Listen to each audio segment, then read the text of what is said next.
Our first segment today is the PMFME Experience Trading Session, where we'll hear best practices, e-learning, and successful business from our five representatives. हाँ hello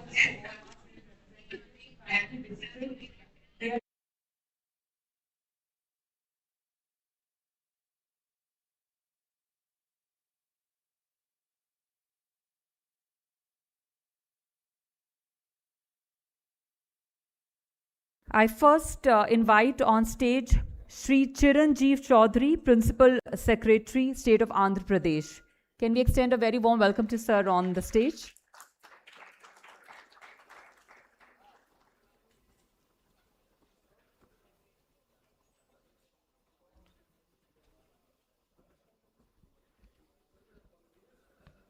Secretary, Ministry of Food Processing Industries, Avinash Ji, the other senior officers of the ministry, from the state government, the stakeholders representing various states in the implementation of this scheme.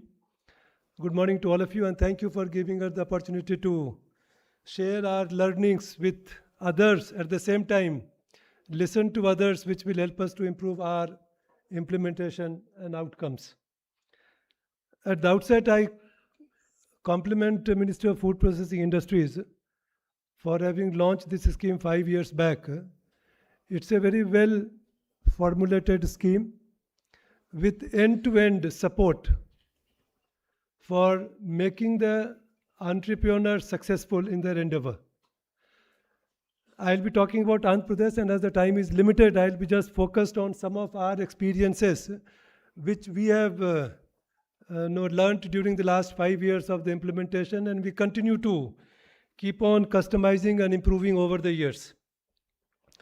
Now, I'll not dwell much time on this with regard to the performance utilization, but as you would see, we have been able to cover substantial number of women beneficiaries. One of the reason is Andhra Pradesh, we have about 1 crore of individual women who are part of the self-help group movement.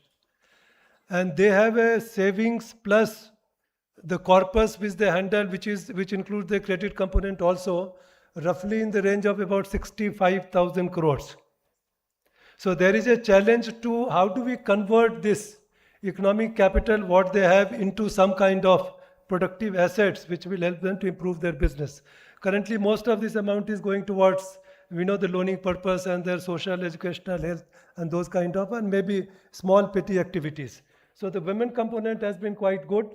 We have been able to substantially meet the target of SC/ST coverage as well. Sector-wise also, if you see the agriculture, horticulture, where the potentiality of value addition is quite immense, there also coverage has been quite good. This is again representation of the amount which we have received and utilized.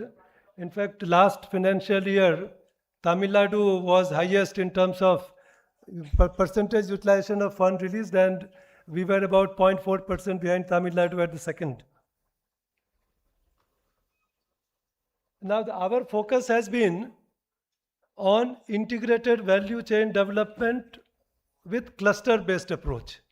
So there are certain crops which are predominantly grown in Andhra Pradesh and which has got a tremendous potential for value addition and expansion. So we have been coordinating with the production and the extension services department, let's horticulture department, agriculture department, to ensure that the kind of produce which is required for value addition, those kind of produce are abundantly available, that is the backward supply chain is robust. And then we have been also focusing on monitoring the activities. So we'll be talking about some of the initiative which we have taken in our state, where we are able to track and monitor all the grounded units to ensure that there is no misutilization. Repayment of loan is 100%. Of course, across the country, I am sure there would be issues related to the bankers. And maybe because Secretary Sahab is here, there are a lot of issues with regard to the bankers when it comes to the disbursement of funds. having given the consent, they still take their own time to ground. Then now this annual transfer of officers takes place. When the new person comes, then he says that, okay, my predecessor was not responsible, so I'll take some more time to learn. Security is another issue. Without security, they would not like to move a bit. But anyway, these are some of the issues which I'm talking about. But this is one of the app which our people have developed, and our CEO, Shekhar Babu, is also here.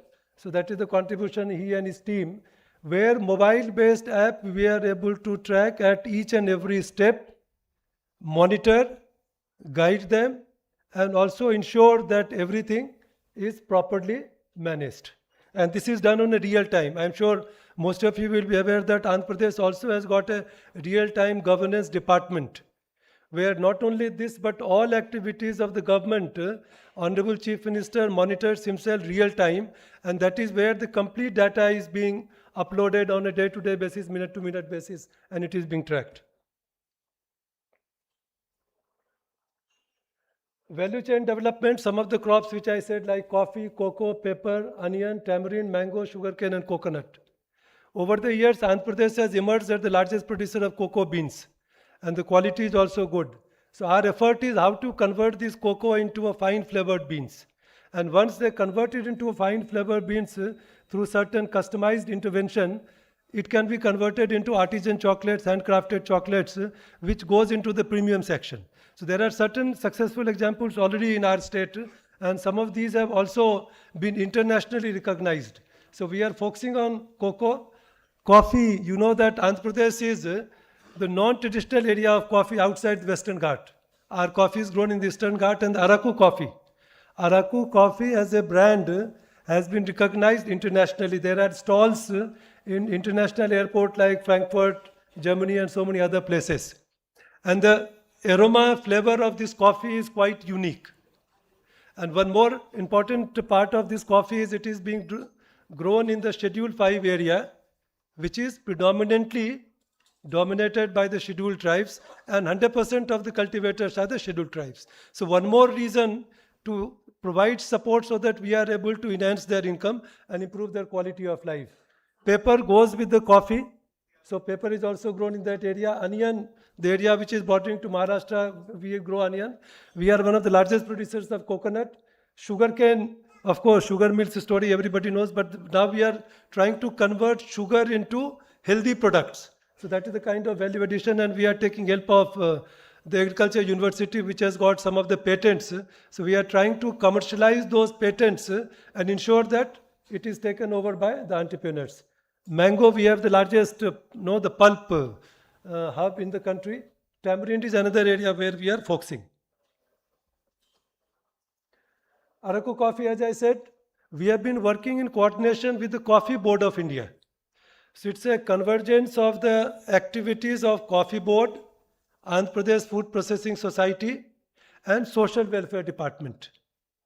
Social Welfare Department is represented by ITDS, Integrated Tribal Development Agency. Here, most of the tribals used to sell their coffee as cherries. So what we have done is, with our intervention of baby pulper, we have been able to do the primary processing and convert these cherries into parchment, which has substantially improved their income potentiality. So single value addition from cherry to parchment coffee or clean bean is adding lot of income to their kitty. And that has done the tremendous help in improving their livelihood. We are still in the initial stages, as I said, 1200 plus. Recently, I have also spoken to the Coffee Board of India. Currently, the Coffee Board subsidy is released directly to the account of the beneficiary through the DBT mode. What we want is, it should be channelized through the PMFME so that it goes into the loan account. Otherwise, the tendency with the beneficiary is the moment money comes to their individual account, they try to use it for some other purpose, and there are a number of the requirements for these people. So I've been talking to the CEO and Secretary Coffee Board. Maybe some level of coordination for the ministry also will help us. So we are only requesting is, instead of directly releasing to the beneficiary account through DBT, through the DBT itself, let it come to the back-end subsidy account so that it becomes easier. So that is one thing, but it has been a good success story, and this year we would like to do much more. We have also entered into an agreement with Society for Rural Entrepreneurship in Andhra Pradesh, SARP. So they are looking after this NRLM and the self-help group. So now with this self-help group, we are establishing the outlets. So only the processing part we are financing, the remaining part we are not financing, whatever components are eligible. So with that, almost about 60 outlets have been sanctioned and they are doing good business. Bean Board, I think Secretary himself has visited. It's a very successful model, a unique flavor of coffee, consistent taste, flavor, everything. And he has developed this on his own. Now, the two new things what he has done is the first robo, that is coffee vending and coffee serving machine. He has imported and he has also got the proprietary for Southeast Asia and Latin America for distribution. Second thing what he has done is he has also developed a small, the 1 minute coffee kind of thing. So where the coffee is readily available, you just need to punch it into your milk or cold water or hot water anywhere while even traveling. And that he has done in partnership with the Malaysia, and he has got the right to distribute over the world. So he's doing innovatively and we are also partnering with him. So support, and now we are also bringing him to help the coffee grower farmers of Andhra Pradesh. Earlier he was importing coffee from Karnataka, that is the Coorg area. Now we are asking him to work with the farmers of Andhra Pradesh. See that Araku coffee itself is used as an ingredient in his, the franchise. Cocoa, as I said, we are the largest producer. The quality of cocoa beans produced in Andhra Pradesh is as good as the best quality of cocoa beans produced in Ghana and Ivory Coast.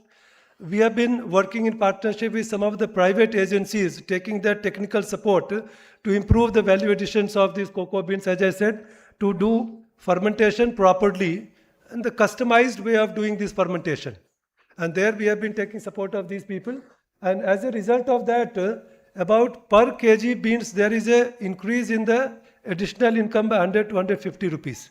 This is conservative. If somebody does it more perfectly, they can get up to 200 rupees higher than whatever is the market price. So that is one value addition. And second part is, when this fine flavored coffee, this cocoa beans is used for production of bean to bar chocolate. And that is a dark chocolate with complete local technology, the local labor. And as I said, it is bean to bar, so these people also manage the fermentation. They purchase the pots, do the fermentation so that they have control on the quality of beans, and that beans they convert. So we have got Born Fiction, which I'm sure many of you would be aware. Born Fiction is now internationally recognized. Some more brands are coming up. Recently, one more person has started with the name Westin. And that person is also progressing quite fast. We have supported about half a dozen more individual units which are in the initial stages. So some are into secondary processed the product, like cocoa mass, cocoa butter, cocoa powder, cocoa nibs, and others who have got the marketing skill, they are into chocolate manufacturing also. Pepper, of course, as I told you, it goes with the coffee. And here again, there is a huge potentiality of value addition and improve the price. The pepper demand, particularly after COVID, it has been increasing. I'll just take a couple of minutes. Yeah. So, onion dehydration and powder, we have been working with S4S, and they have been helping us in technology as well as in marketing of the produce. Tamarind is another thing where there is a huge potentiality, and we have got good number of produce and large number of rural people are working in this. Mango, the whole focus was on mango pulp.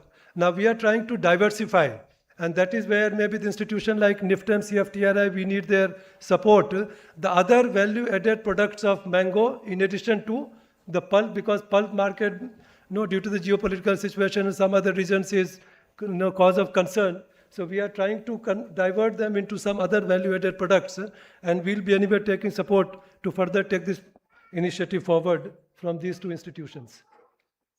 Jaggery is another area where I think Maharashtra is doing quite good work. And we have also started working on the various value-added products. One of our SSG has done excellent work. And recently under PMFME, we have supported almost about 3 crores of unit cost. And they have a good marketing demand also. These are some of the brands which I talked about. So as I said, to conclude, the whole focus is how to create value, because you see, Andhra Pradesh is post-bifurcation. The agriculture sector contributes about 35% to the GSDP, which is highest in the country. And therefore, the focus of the Honorable Chief Minister is how do we convert this into a value addition so that the income to the producers also increases and we are able to support them. So therefore, Andhra Pradesh also has created a separate Andhra Pradesh Food Processing Society, a separate secretariat for food processing to ensure that food processing gets its due importance and we are able to convert the produce which is grown by the farmers into some kind of value-added product which ultimately enhances their income, at the same time create rural employment and brings tax revenue to the state. So thank you so much for giving us this opportunity. Thank you. Thank you very much, sir. This is to inform our respected speakers that we'll ring the buzzer at 8 minutes. There'll be a hint for you to take questions, and we request you to please be a little mindful of the time. May I now invite Srimati Rakhi Gupta Bhandari, Principal Secretary, Food Processing, Punjab. Can you please welcome her?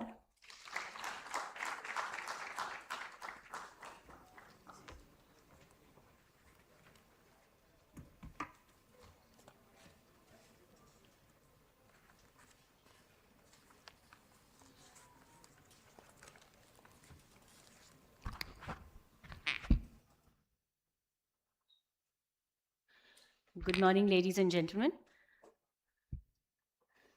Respected Secretary Shri Avinash Joshi ji, officials of the ministry who've given us an opportunity to talk about Punjab today here. Colleagues from the MOFP, representative of states and UTs, senior officials from various states, financial institutions, industry partners, stakeholders, friends from the media. So let me start talking about Punjab. We've heard of the presentation just earlier, and Punjab right now, it's a landlocked state, small state. Food processing was never a part of the story. We were only about food, we were about wheat and rice, but today we've tried to make an opportunity out of that. I think the ministry gave us the silver lining where we thought that food processing should be made the heart and center and the focus of the stories we're going to be talking about today. So let me first start by saying that PMFME scheme has helped us tremendously. The kind of changes, the kind of innovations we are trying to build and the best practices we are talking about today is not one single best practice, but yes, we are talking about a policy framework change as a best practice in itself. We've changed our ideology. We've tried to focus on something which is called enterprise building, not just one particular enterprise, but building the entire ecosystem which focuses, which converges, and which builds up the story called enterprise. So let's start. We will also I will take you through the transformative change in Punjab's food processing ecosystem, whereby we have adopted the approach, as I just explained earlier, that we're trying to build an ecosystem, ultimately from a subsidy-led approach to an enterprise-led approach, from supporting a unit to building an enterprise, from an enterprise to a brand, and ultimately from a brand to a sustainable market. In this regard, we are not just promoting individual enterprises, we are promoting FPOs, because they are going to be the future for PMFME, as I see, in case we get a 2.0. That, of course, the ministry has to take a call. We are still on this journey, a lot to accomplish.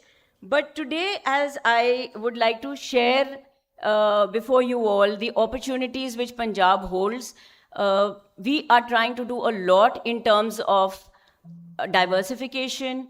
There are very small steps, very small efforts, but I'm sure they're going to give a cumulative whole. We are going to end up in a very prosperous and a very congenial environment for the food processing in Punjab. So let me take you through some of the statistics which are vital to any presentation. Of course, these are just statistics, and we've been very mindful of the fact, especially when we talk about the pear production, where Himachal Pradesh is number 1, and Uttar Pradesh and Madhya Pradesh in the peas production sector and in the honey production. So we've tried to pick up the horticulture sector now, which we are rich with, we are replete with in our Pathankot belt, etc., is full of lychees, and our Abohar Fazilka section is full of kinnus. So these are fruits which are very native, which are very perennial, which are very intrinsic to our development story here. I would also like to say at this stage that we've just talked about wheat and rice. Of course, they are essential. So we talk about food, but food processing is something which we are going to pick up on, especially if you see that agriculture and the allied activities contribute so much to our GSVA, and 8% of registered factories are in food processing. That's the 4th highest in India. So we are trying our level best, but very small efforts, and we will require a lot of support from the ministry. Now I take you through the model building, the kind of subsidies we are trying to use to build sustainable market-ready food enterprises. For that, we are trying to select the right enterprises. We've tried to build a whole chain and an ecosystem. We tried to break the silo of just PMFME disbursement. As was evident from all the talks yesterday and the discussions, it came out so clearly that today it's not just about one individual enterprise. It's about an ecosystem. It's about building up a sustainable market and about backward-forward linkages as well. So as you can see, we've tried to do a lot of business capability building. One, unique thing which we tried this time is to include the academia into the discussion. So the academia was never really a part of the story, but now we are trying to use our Punjab Agricultural University, which is so well known. We've tried to take their permittee, we've tried to incorporate models, and we are trying to also handhold for quality and scale. So here we've used an established partner because there was very little time. The scheme was about to be wound up. So we found Pagrexco, which is our Punjab Agro ally, and we are trying to market through them. In fact, today we will be also, as proof, giving you some of the products. Please, if you could, my department could ensure that some of the items are displayed here. So from the Punjab 5 Rivers brand, which is a well-established brand, we are trying to even, we've entered the Shatabdis and the Vande Bharat, so there's a lot of talk on that front as well. We are trying to incorporate all the elements. So while we talk about ketchup, popcorn, beverages, we've tried to develop unique items like popcorn, which is something very easy because we have a lot of maize as well. Then we tried to build an ecosystem around the enterprise, convergence with FPOs, SGCs. We are focusing a lot on convergence. So we're not talking about the scheme in isolation. We have built around it and knit it around with other ecosystems as well. We've tried to take the Department of Agriculture on board. We've tried to take the Horticulture Department, the Animal Husbandry. So we've tried to build an entire communion of food processing, not just the PMFME scheme in isolation. Now, these are some of the achievements, but of course, we have things to boast of, but I think a lot and a long way to go. So that's why we've tried to encourage ourselves by putting some good figures on the screen, but we're a long way to go. We want to put many, many more in the years to come. And as you'll see that the highest disbursement rate, which is an indicator. And by the way, these are all corroborated from the department, so I hope I have the ministry's nod to these figures. Thank you, sir. And so if you'll see that, we have a long way to go in strong performance and formalization. But yes, we have a good disbursement rate, highest average subsidy. And with all humility, we are trying to build up this produce to process, to adding value, building enterprises, and reaching the market sector. Now, proof in the pudding is in the eating, so just one small little story for 20 seconds. My name is Shivam, and I work with an enterprise called Conclave. Basically, we make a gourmet popcorn or different assistance we received from PMFME. Got us a new packaging machine. It got us a very specific machine that could tailor the climate we are manufacturing. I'd really like to thank the Ministry of Food Processing Industry to put out such schemes as PMFME, and I hope many more entrepreneurs benefit from such schemes. So why I played this story was because he was a simple guy who, literally a college goer who came to us. He says, what can I do? I want to do something. You know, Punjab is known for entrepreneurship. All over the world, our diaspora is spread out. They've gone on doing anything which is good. So we try to focus on these entrepreneurial qualities and trying to encourage all these young entrepreneurs to come forward, integrate with our department, and also, you know, get into the training sector. So I think now the gong is there. I will wind up very quickly where we are talking about the best practices in action. And another little small thing which I want to show you, of course, we've run out of time, but it's very essential because when we talk of inclusivity, we talk about including women. We in Punjab are trying something called the Business Bibas model. ਸੋਚ ਸੀ ਕਿ business ਬੀਬਾਜ਼ ਇੱਕ project Punjab ਦੇ ਵਿੱਚ ਸ਼ੁਰੂ ਕੀਤਾ ਜਾਏ ਜਿਹਦੇ ਨਾਲ ਮੈਂ ਇਹ ਚਾਹਨੀ ਸੀਗੀ ਕਿ ਜਿੰਨੀ ਵੀ ਸਾਡੀ ਕੁੜੀਆਂ ਹੈ ਜੋ ਵੱਡੇ ਉਪਰਾਲੇ ਕਰ ਰਹੀਆਂ ਹੈ ਲੇਕਿਨ ਕੱਲੀ ਹੈਗੀਆਂ ਉਹਨਾਂ ਨੂੰ ਗਵਰਨਮੈਂਟ ਦੀ ਕੋਈ ਸਪੋਰਟ ਨਹੀਂ ਹੈ ਤੇ ਉਹਨਾਂ ਨੂੰ ਆਪਾਂ ਅੱਗੇ ਲੈ ਕੇ ਆਈਏ ਔਰ ਉਹਨਾਂ ਨੂੰ ਬਿਜ਼ਨਸ ਬੀਬਾਜ਼ ਬਣਾਈਏ. So this is a little venture we've tried out by getting women entrepreneurs. So we're calling them women shepreneurs. And we're trying to put them into the market scene because as of now, women have been at the background. As the Honorable Minister yesterday was talking about pickles, murabbas, chutneys, throughout being prepared by our nanis and dadis. But that was not a formalized sector. So we're trying to give them that space where they can come in the market, where they can sell their wares, give them a calendar. Yes, absolutely. And of course, these are the challenges we face in Punjab. All of us know about it. But we are ambitious, as was very famous in the movie called Bride and Prejudice. Balle Balle Amritsar to LA. That is our motto. That is our way forward. We are trying to go to Los Angeles from Amritsar. We want to reach the tables. We want to reach every dining table, as yesterday was conceptualized internationally, and get Punjab onto the world scene. Of course, we have a lot of challenges which are routine. We will shortly overcome these. But of course, a time to build, or talk of building time testing labs, laboratories, and strength. This is, of course, the way forward I'm talking about, where we are trying to focus on SC beneficiaries as well. Focusing, as I said, on women entrepreneurs. And the most important thing, we're trying to also geotag and scatter map as per the cluster model. We've got a lot of best practices, as you can see on the screen. So I think our slides they speak for themselves. With this, I will thank you and hope that Punjab is made a part of the growth story of India. Thank you very much, ladies and gentlemen.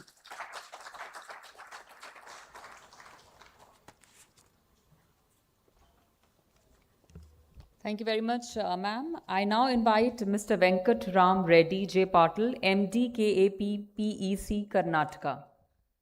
Can you please welcome him on the stage?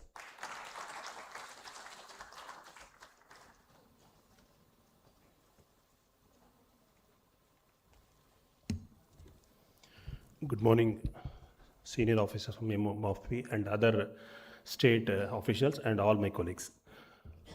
I would like to share Karnataka experience in the implementation of PMFE scheme.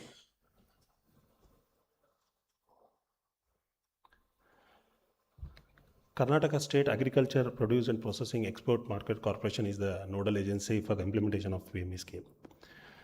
Karnataka experience clearly demonstrates that success of PMFE scheme depends upon the strong mobilization and handholding and institutional coordination, and most important effect is handholding support after establishment of enterprise. That is the most important aspect of the PMFE scheme.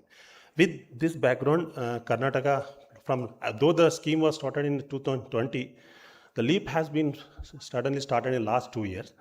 The reason behind it, we started a massive campaigning from the state to ground level. The state level workshops were personally inaugurated by the state agriculture minister. Then the same momentum was maintained at the district level also. And with the help of local newspaper, which is a leading newspaper in Kannada Prabha, they also took an editorial column, which is free actually. They are not taken anything for the publicity. The meetings have been scheduled in such a way that it was well advanced published in all the district newspapers, and it was ensured that the success stories of that particular districts was appearing on the same day, and that was the showcase we have done. And this has led to the mobilization has led to the increase in the applications from 100. Earlier we used to get 100 applications per month. That started at least 1,000 applications were we received during this period. These are some of the photos of the workshop, wherein when we went to the district, we ensured that the district's participation, especially district collector and Jilla Panchayat CEOs are involved, and all the district in charge ministers were also involved in this campaign modes. And this is a paper publications wherein well in advance the notifications of each district was given. So this was well published in advance, and it was coincided with the success stories of that particular districts of the entrepreneurs. These are some of the editorial columns covered under the various papers. And second most important from the state push is we try to supplement additional 15% top-up subsidy over and above. So the total cost of the project benefit would be individual benefit get maximum 50% or 15 lakhs, whichever is the lower. So this in fact actually prompted us our increase our average project cost to 12.5, which is actually I think is a state almost highest. We are number one in the state country. Next aspect is since we created a lot of mobilization advertisement there, then started a lot of inquiries were started. So we established a dedicated team to address these issues, and through telephones, a lot of beneficiaries were attended, and this increased our number of applications also in last 1.5 years. Next, thrust was given to increase women participation, especially with the help of NRLMs and with the women state groups also. So this actually increased our participation. Actually, we are 48% is the women participation in the PMFE scheme. Likewise, we also try to focus on SC/ST beneficiaries also, similar to that of women. Next was FPOs, because in Karnataka, we altogether we have 1,400 FPOs. Established under various schemes from the NABARD, from the national level 10,000 FPOs, and the Amrut scheme also. Out of that, around 350 are very active. We tried to screen them, and we found out there are 80 plus FPOs which can be roped into the FPO scheme, and we have handled them individually. We have invited to the institutions and handled them and gave training. And luckily, we in Karnataka, we have a center for excellency for FPOs also, which can handle them at an early stage and till the end to end. So this also has led to a lot of issues where we were able to understand by knowing them that there were issues of bankers were not giving approval because of land was not a conversion, non-agricultural. So then state government intervened, and we gave a GO for that. That 2 acre, up to 2 acres agriculture for any agriculture industry establishment, nothing is required, so it can be relaxed. Similarly, we have other issues like banking also. I would like to bring to the notice of MOFI that whether any relaxation or any alternative way can be thought of, especially when FPOs and FPs are there. Their bankers are asking for a CIBIL score of individual directors and CEOs. Actually, that is making a little hindrance in the FPOs to get loans. This can be thought over for the further future, so that more FPOs can be roped in for the financial support. Next, we have taken set up a banking TSL system. We have recruited a retired bank official who is completely watching, and he is following with the bank. Every day, on daily basis, he takes the printout from the MOFI portal, and he keeps on talking to the districts and state level, so that the number of grievances are attended on priority. Likewise, on incubation center also, Karnataka have established a 14 incubation center. Out of 14, 10 are already in pipeline. Another 4 are in due course of time, they will be in pipeline. Next, most important is post-establishment facilities. This is a state support we are giving. Even we are helping the entrepreneur to get technology adaptation. If he takes anything from the national institutes, that we are paying him 50% of the cost, whatever he takes on licensing also, and market support also. We are wherever participation is there globally or internationally, we provide them free stalls, and we'll try to see that he exhibit. I think next week in 1st September to 3rd, there is an international Sammelan from the Karnataka state in America. Every biennial it happens. Last 2 years also we had sent 2 PMFE beneficiaries. Now they are exporting to America and Australia also. Likewise, this year also we have selected 2 entrepreneurs from the same PMFE beneficiaries. One is Jawari and one is Rajmudi. Jawari is a roti, Jawar roti is he's attending, and already he has started his business overseas. So likewise, buyer sellers meeting also we are arranging at least in a year twice we are trying that, and in coordination with the Department of Agriculture. Agriculture Department every year in January they conduct international trade fair, wherein separate pavilion will be created for PMFE beneficiaries, and we are ensuring there also buyer seller meeting is conveyed. And from state support, along with actually under PMFE group branding and is all allowed, but in case of individual beneficiary there is no provision under PMFE, but state has been giving support for that from our Karnataka's Raita Samriddhi scheme, wherein up to 5 lakhs is also been paid to individual beneficiary also when he goes for marketing and branding. And we are ensuring to onboard on a corporate basis also on e-market also. And we have especially Sodax is one of the highest value chain food supplying agency. We have connected so many PMFE benefits with them. And in line with APED also, promotion for export from the state support, we are also giving the assistance to the PMFE beneficiaries. So out of which now 20 beneficiaries, PMFE beneficiaries are now exporting. So just I will I'll show the only list.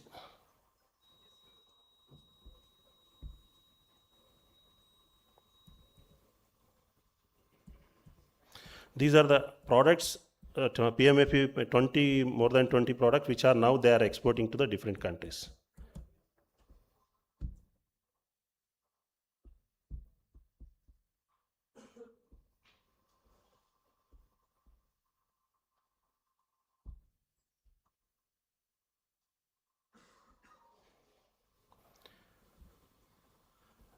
Finally, we have documented all the entrepreneurs and we have also released a coffee table book, and we have in fact shared with the MOFI also, which is in Kannada, but no doubt in short period we will try to translate in English also.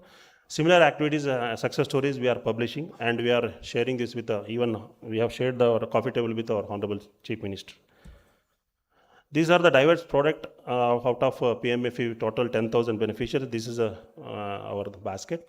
So major we have given thrust on millets because our journey of millets started in 2017, and we were promoting a lot of activities on millets and organic based. So that the scheme actually was a boon for Karnataka.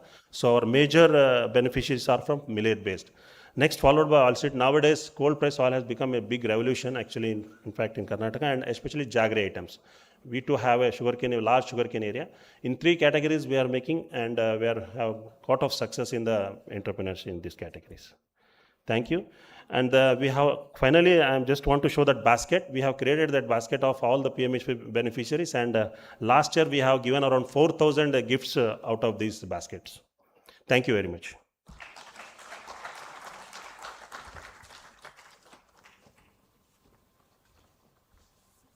Thank you very much, sir. May I now invite Shri Amol Chudrawar, Lead Manager, SPMU, Maharashtra. Shri Amol.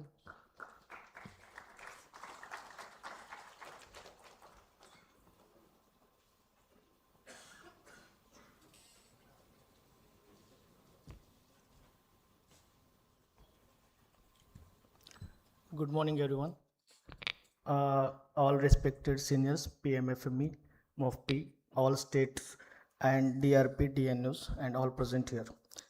I am presenting here the best practices of Maharashtra. You know, so every department is an anchor department in executing the scheme. In Maharashtra, the anchor department is Department of Agriculture. So how this is an anchor department and how it is impacting differently other than the other states or other department. First thing is that in Maharashtra, means every agriculture department is sitting on a lot of data. They are having a lot of information, and the farmer is the main root of this PMFME scheme. Our Honorable Prime Minister said doubling the farmer's income, and I am sure unless we add the value to our product, it is not possible to make that dream come true. So the PMFME is making that dream come true, and in agriculture department we are looking after it. So, but the anchor alone cannot move the entire system.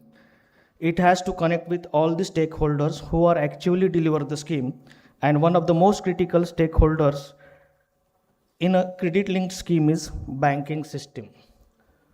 So in our PMFME scheme, we have a SPMU, and in SPMU, we have a banking alliance manager. Instead of the social sector manager, we have take the permission from the ministry to consider a banking alliance manager. Since this is the credit link system subsidy, it is a very important to know the banking role. So in everywhere, every technical person cannot handle the bank. So we have introduced the banking alliance manager. So this is why we looked at the banking coordination not as a routine follow-up activity, but as a dedicated responsibility. But banks are only one side. We also need a strong technical support closer to the beneficiary. So what we have done is, banking alliance manager, so we have introduced the field level officer. So field level officer is one of the extended support to the district nodal officer's hand. So what he is doing is, he is nothing but he is the bridge between the DRP department and banking. So one of the best introduction of the scheme from Maharashtra is field level officer. So field level officer is only present in Maharashtra, and it is being paid from the administrative expenses of the scheme. Second is another is dedicated division to the SPMU. So in every SPMU there is one state lead manager, it's true. So what we have done is, all the SPMU manager, we have 8 division in the states. So what we have done is, 8 SPMU team member will act as a division head. So they will look after the every aspects of the PMFME. So entire, like the marketing is there, CIF promotions are there, then an introduction to the training is there. Everything is looking after that particular person who is another divisional district manager. So he is looking after that. He is supporting to the district level, DNOs. If everything occurs successful, but there are some chances that there are many things are there that cannot be solved at the FLO level, district level, or the SNA level. So there is an important thing is that involvement of top management. Our chief secretary get involved when there is a problem occurs. In fact, Ministry of Food Processing also get involved. We involve the Ministry of Food Processing where there is no solution for us. So at the end of day, when this top management enters, the problem gets solved and we move on to the next step. So another thing is that everything is possible. Even after involvement of management, everything is possible. We have the MIS. It is a very beautiful system introduced by the Ministry of Food Processing. Anybody can see what is happening at real time from anywhere in the world. So not only that MIS is for just creating the data, but in Maharashtra we are utilizing this data to execute the scheme where we are lacking, so that it's right from the our agriculture minister to the DRP, we are sharing this data so that everybody will know that where is problem. So the problems are being researched from the data available with us, and the solution is given by the entire top management to the DRP. Another thing is that everybody knows that Maharashtra is the number 1 in the training. So nearly 45,000 trainings we have completed. So out of the training, at least, so people are getting information regarding the financial literacy, then processing activities, best practices, minimum licenses are required. Then next thing is that the people learning how to operate the business from this training. So yesterday we had a session on the training. So training is very crucial part in every scheme. So trained people can run the business for a long time. This is what we think. And the beauty of this training is that even rejected applicant can conduct this training, attend this training, and this rejected person again come in the PMFME and can get his loan sanctioned or project sanctioned.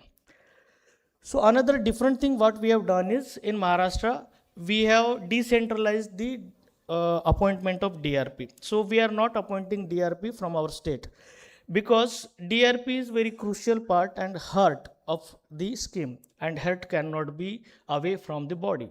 So that's what we have done is DRP should be appointed local person by the local officer. The reason is that when the DRP is close to the beneficiary, then the people, the DRP cannot, beneficiary cannot make full to the department, and DRP cannot make full to the beneficiary because everyone knows everybody. So it is very important that DRP should be, so we have done is DRP decentralized, and their payment is also done from the districts because everyone knows at district level every officer will be able to know the performance. So that's what it is very important to make the decentralized DRP decision. Second is, now we have seen the execution. Now follow up.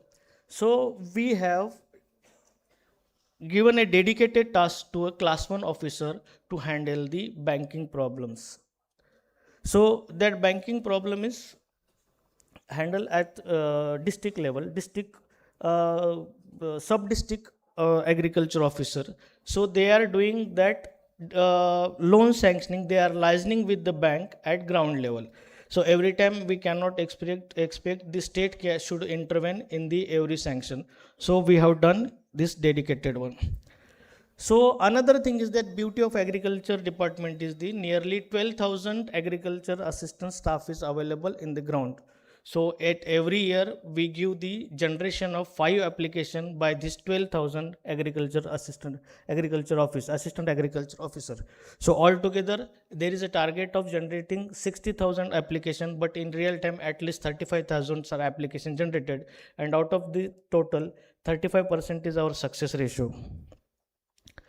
Another beauty is that from this year we have started inspecting 5% total units established under the PMFME, and that is not chosen by any method, it is random selection.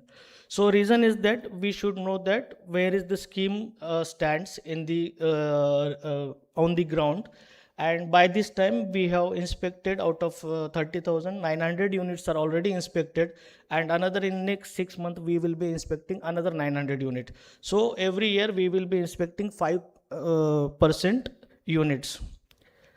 So another thing is that we are arranging frequent meetings. It is not for the particular people. Sometimes we are arranging meetings for the district nodal officers, sometimes we are arranging meeting for the LDM, sometimes we are arranging meeting for the division, sometimes we are inspecting units online. So these kind of reviews help us to tell the people that we are continuously monitoring them. So this is also helping us for making the good projects and making the success in the entire PMFME scheme.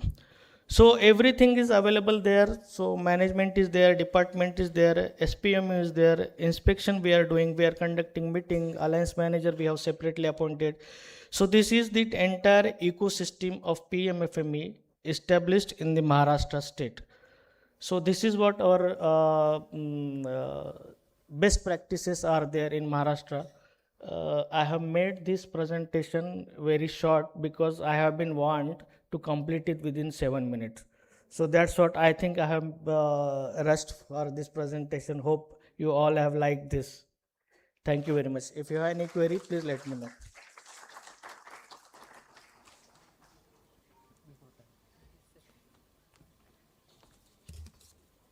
And now, ladies and gentlemen, the final presenter for this session is Sri Nand Kumar, SPMU, Tamil Nadu. Can we extend a very warm welcome to him on stage?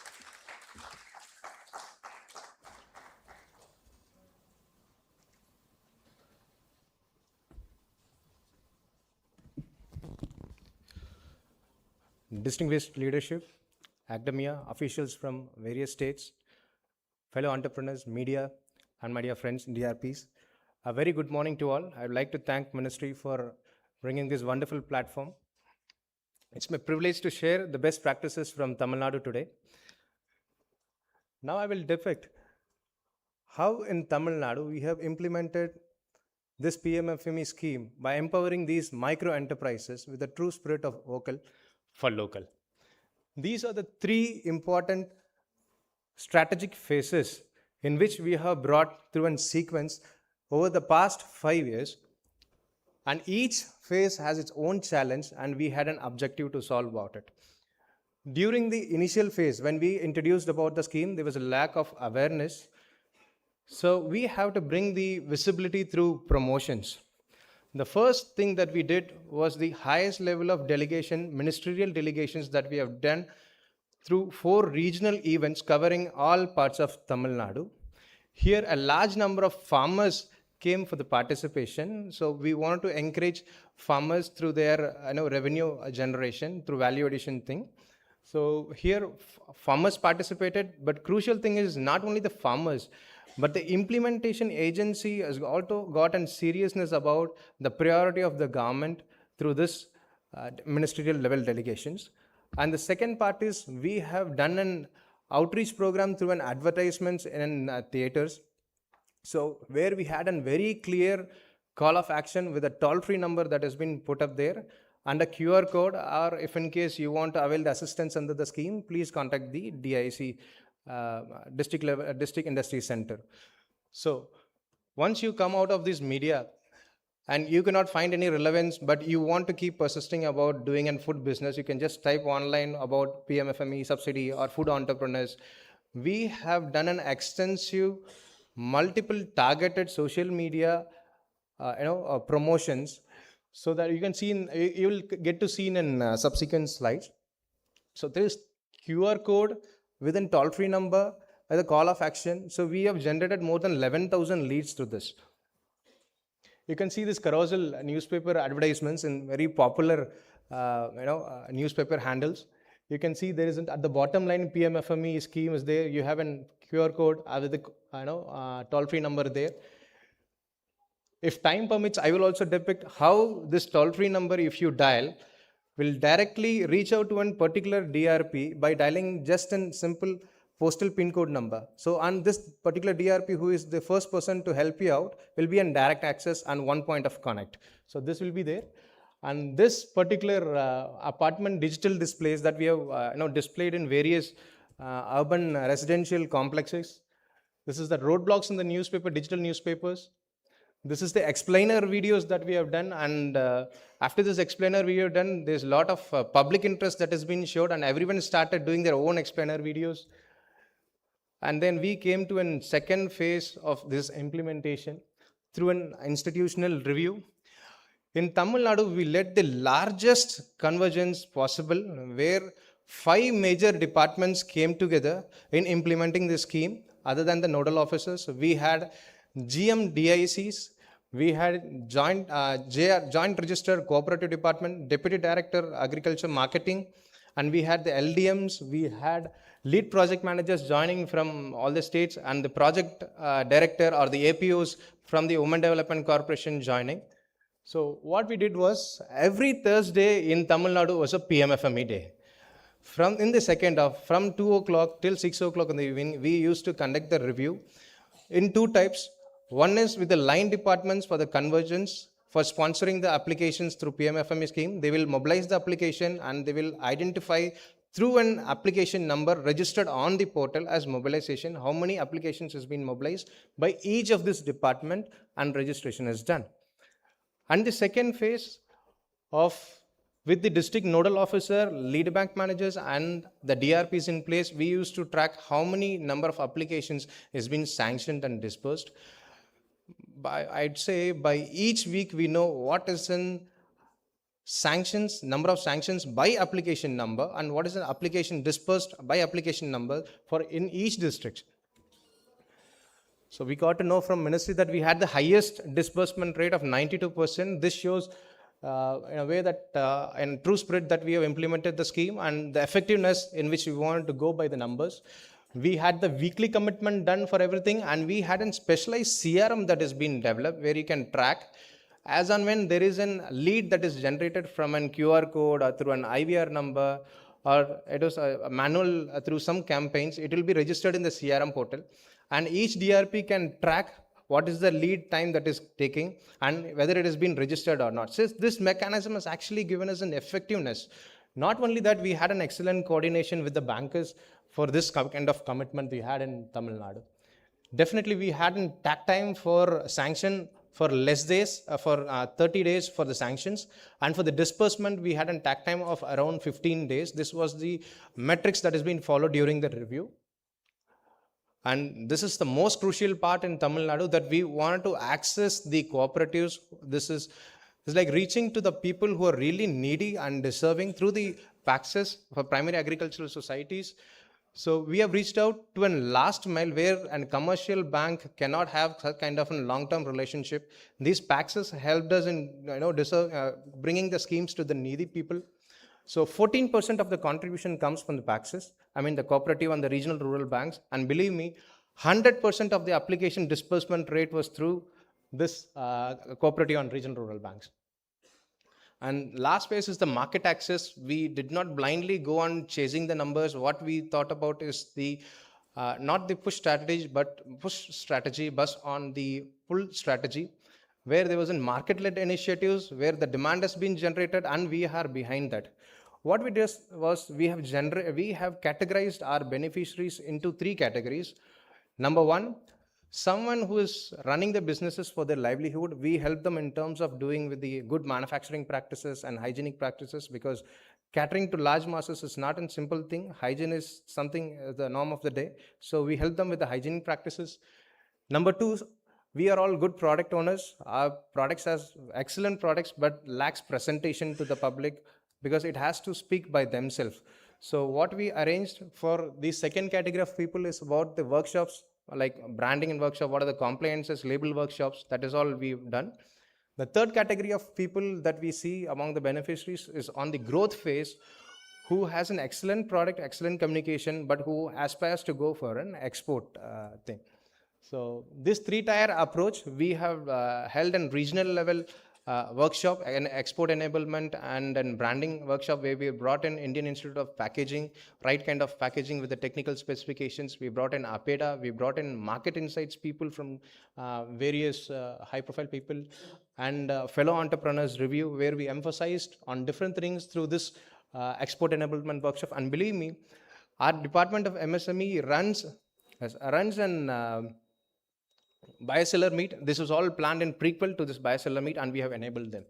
So this is one of its kind of initiative where I'm on the cup. Yes, this is one of kind of initiative where we have an artisanal products, where 50 good PMFME beneficiaries has been selected, and their products has been displayed in the urban mall, where we had around some 5 lakh footfalls. And beneficiaries had a life-changing experience. They had a validation from there, and we had an open call-out from our Honorable Minister for the public support through the scheme. So a lot of franchisee inquiries, dealer investments, and between beneficiaries, collaboration is one of the most biggest thing that we have seen. So, and for these exports, we not only the buyer-seller meet that has been arranged from the government, but also we participate in the major expos like Indus, Annapurna, and the World Food India, AHAR, and all that. So these are the takeaways. What we see is the real political leadership that we have taken, institutional guidance, and widening the banking channel, and most importantly, the media reach through a regional language, and the 3-tiered support that we had for the beneficiaries in terms of an important phase and market access. Thank you. I think with this first phase coming to a conclusion, we have set, sown the seeds of food processing in India, for the excellent base, marching from Atmanirbhar Bharat towards an Vikasit Bharat. Thank you so much.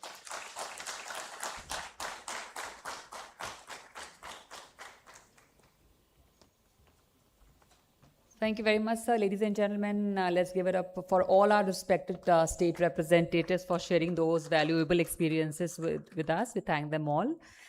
And now we turn to the voices that are working closely with the program at the district and grassroots level.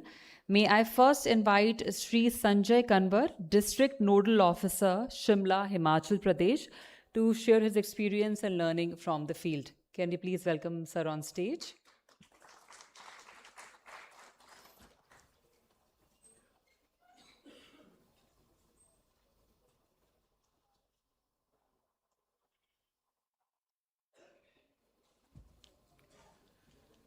Respected Secretary Sir and officers from the ministry and officers from the state and other dignitaries and of course persons from the media.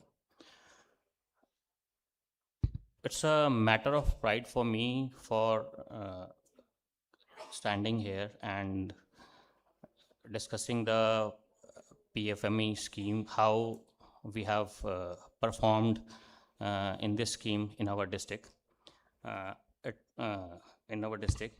From my experience, the success of PMFE scheme in District Shimla is the result of combination of the factors like its effective implementation, continuous support at field level, awareness among the entrepreneurs, and coordination among all the stakeholders which are working for this scheme in the state. If I talk about for the district, in District Shimla, we focused on two things. Firstly, we focused particularly on reaching out the potential beneficiaries at grassroots level. And on the other hand, we try to focus on the existing local entrepreneurs which are already working in the state.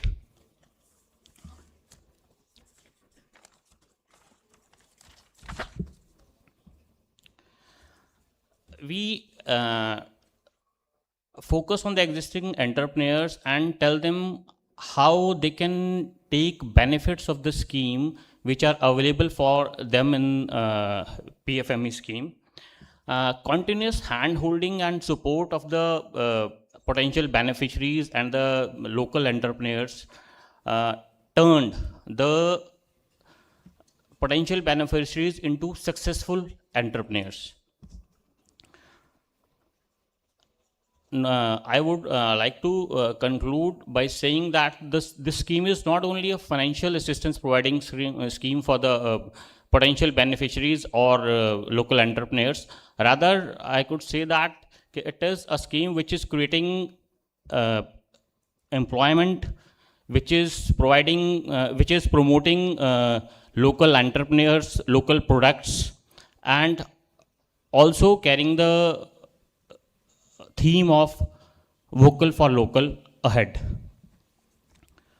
I have been given only 2 minutes, so I can't say much more. So District Shimla has been adjudged as the best district under this scheme. So definitely this has motivated the district, and we are looking forward to achieve even greater results in future. With this, thank you all.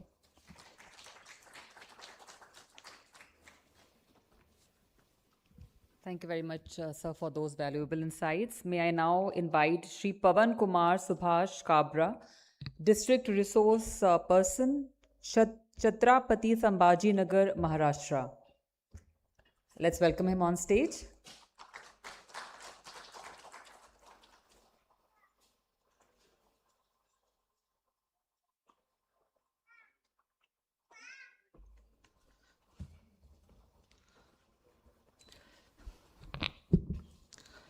आदरणीय मंच, उपस्थित सभी अधिकारीगण, मेरे साथी DRP और सभी उद्यमी भाइयों और बहनों, आप सभी को नमस्कार। सबसे पहले तो मैं धन्यवाद करूंगा इस पीएमएफएमई स्कीम का, जिसके कारण मुझे आज महाराष्ट्र के छत्रपति संभाजीनगर जिले से बोलने का यहाँ पे अवसर प्रदान हुआ, जिसे सभी डीआरपी हमने क्या क्या डिफ़िकल्टीज फेस की है, कैसे सपोर्ट मिला सभी का, स्टेट नोडल एजेंसी का, मिनिस्ट्री का, हर कदम कदम पे। शुरुआत जब हुई थी आज से 5 साल पहले, तब जब हम सुबह निकलते थे बेनिफिशियरीज़ की मीटिंग लेने के लिए और शाम तक आते थे, तो ऐसा लगता था कि हमें 1-2 कम से कम कुछ तो बेनिफिशियरी मिल जाए कि जिससे हम उसकी एप्लीकेशन प्रोसेस करें और सारी चीज़ें करें अलग अलग गाँवों में। सुबह जब निकलते थे, सुबह 7-8 बजे निकल के गाँव में पहुँचना, गाँव में मीटिंग कंडक्ट करना, उसके बाद में शाम को पहुँचना, एट द एंड महीने में जो भी एप्लीकेशंस मिलते थे उसके ऊपर प्रोसेस करना, सब चीज़ करना, बैंकों में जाके ऑनलाइन उनको फैसिलिटेट करना कि किस प्रकार से आपकी ऑनलाइन ये सारी प्रक्रिया होगी। शुरुआत में थोड़ा सा दिक्कत गया, लेकिन ये सारी चीज़ें कंटिन्यू मिनिस्ट्री के सपोर्ट से, एसएनए सपोर्ट्स, उसके बाद डिस्ट्रिक्ट लेवल पे कंटिन्यू मीटिंग्स, अवेयरनेस, इससे हमें काफ़ी मदद मिली, जो हमें आगे एक माइलस्टोन हमारे लिए बन गई।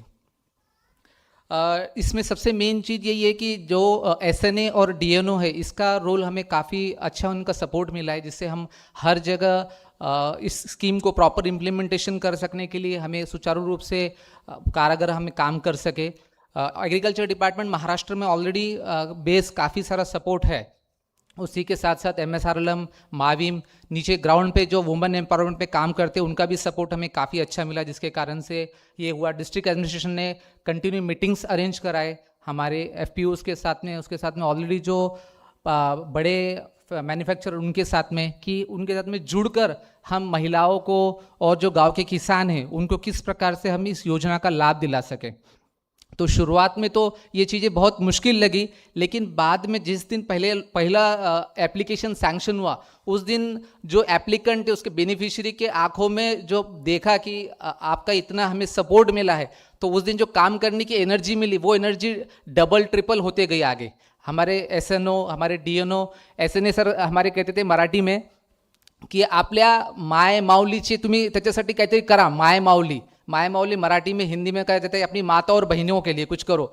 और लिटरली जिस दिन वो पहला लोन सैंक्शन हुआ, उस दिन उनके आंखों में जो एज अ DRP हमारे लिए जो दिखी, एक इज्जत दिखी, वो शब्दों में बयान नहीं कर सकते। तो उस दिन लगा कि सही में DRP, ये जो PMFEB टीम है, जो मिनिस्ट्री है, जो स्टेट नोडल एजेंसी है, इन्होंने इतनी बड़ी हमें अपॉर्चुनिटी दी है कि जो जमीनी स्तर की क्रांति लाने के लिए हम एक महत्वपूर्ण रोल प्ले कर रहे हैं। तो उस दिन मुझे लगा कि हम वाकई में कुछ काम कर रहे हैं, जिससे हम समाज के लिए अच्छा काम कर सकते हैं, खुद की नज़रों में खुद को एक अच्छा स्थान दे सकते हैं।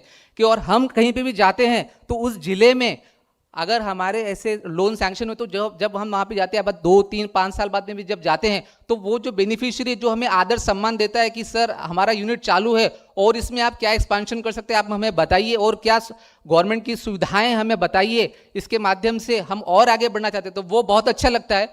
और जहाँ पे भी वो जाते हैं तो इस प्रकार से मिनिस्ट्री डिपार्टमेंट का नाम लेते हैं, तो हमें गौरव महसूस होता है कि एज अ DRP हमने कुछ अच्छा काम किया है, और वो एक माइलस्टोन बन गया कि बार बार वो चीज़ें सामने आती है तो वो गर्व महसूस होता है। तो इन लास्ट में सभी का, PMFME टीम का, SNA का, DNO का, सभी का तहे दिल से मैं शुक्रिया अदा करता हूँ कि इतने ग्राउंड पे हमें काम करने का उन्होंने अवसर दिया हमें, और उस क्रांति का हमें एक जो विकसित भारत की एक संकल्पना है माननीय प्रधानमंत्री की, उसका हमें एक हिस्सा बनाया। तो ये एक बहुत अच्छी अपॉर्चुनिटी हमें मिली है। और मेरे सभी DRP भाइयों और बहनों की तरफ से मैं सभी जो भी नए उद्यमी है उनको मैं आश्वस्त करता हूँ कि हम DRP परिवार आपके सपनों को उड़ान के लिए सदैव रेडी है। आप आइए और हमसे सपोर्ट, और मिनिस्ट्री के स्टेट नोडल एजेंसी और DNA के सपोर्ट के साथ हम निश्चित ही ये विकसित भारत अभियान में आपके साथ में है। धन्यवाद। जय हिंद, जय Bharat.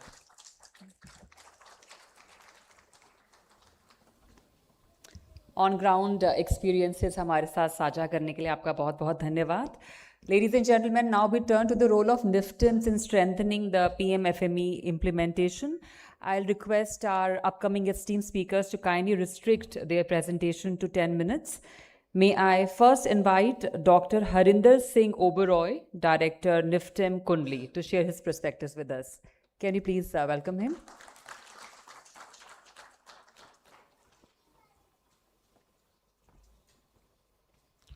Good morning, namaskar. Well, I don't have any presentations. Respected Secretary Sir, colleagues from Ministry, senior officers from different states, the stakeholders, beneficiaries, DRPs, DNOs, ladies and gentlemen. Yesterday, we talked about the CICs.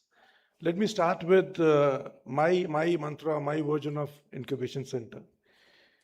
Incubation center is just not a production house. Incubation center is a place where you get technical mentorship. Incubation center is a place where you can do innovations. Incubation center is a place which connects you to the angel investors, venture capitalists, and also a place where you develop certain market linkages. At NIFTIM Kundli, our incubation center works this way. We've got 6 pilot plants, which are meant for technology upgradation, scaling up, researching new products, new food formulations, innovations.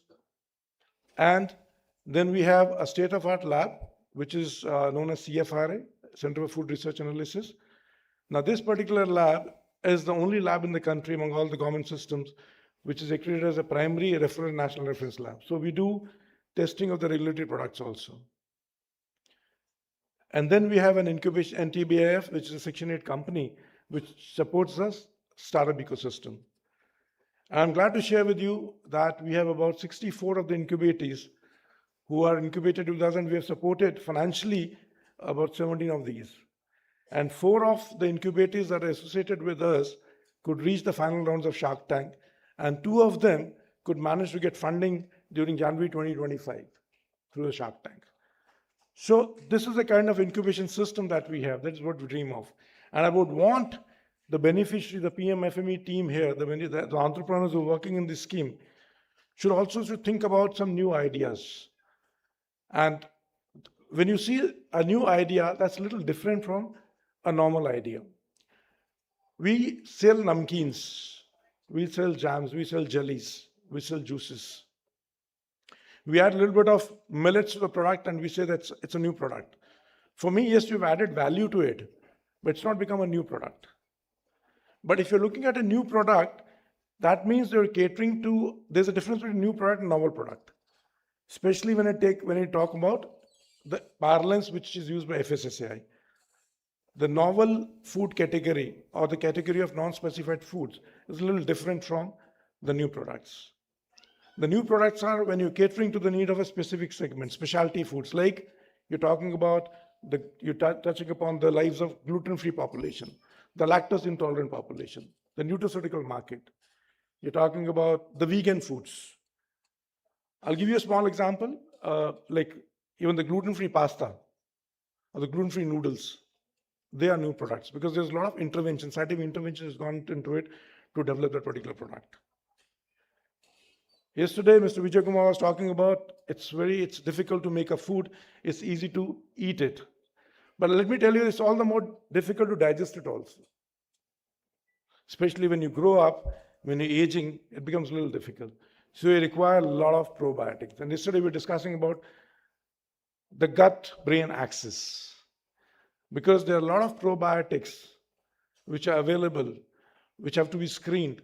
We also have developed a lot of probiotic strains which synthesize serotonins, which synthesize gabapenteins, which have a direct gut connection, which have a direct brain connection. So if you're looking at novelty of a product, look at a niche market.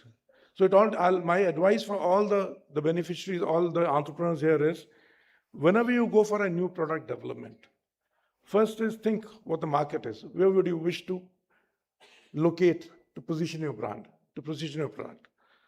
Second is the raw material availability.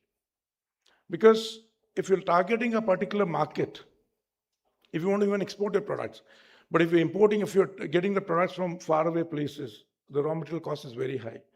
And yesterday somebody said, we're looking at the gross margins of 60% and net margins of 20%.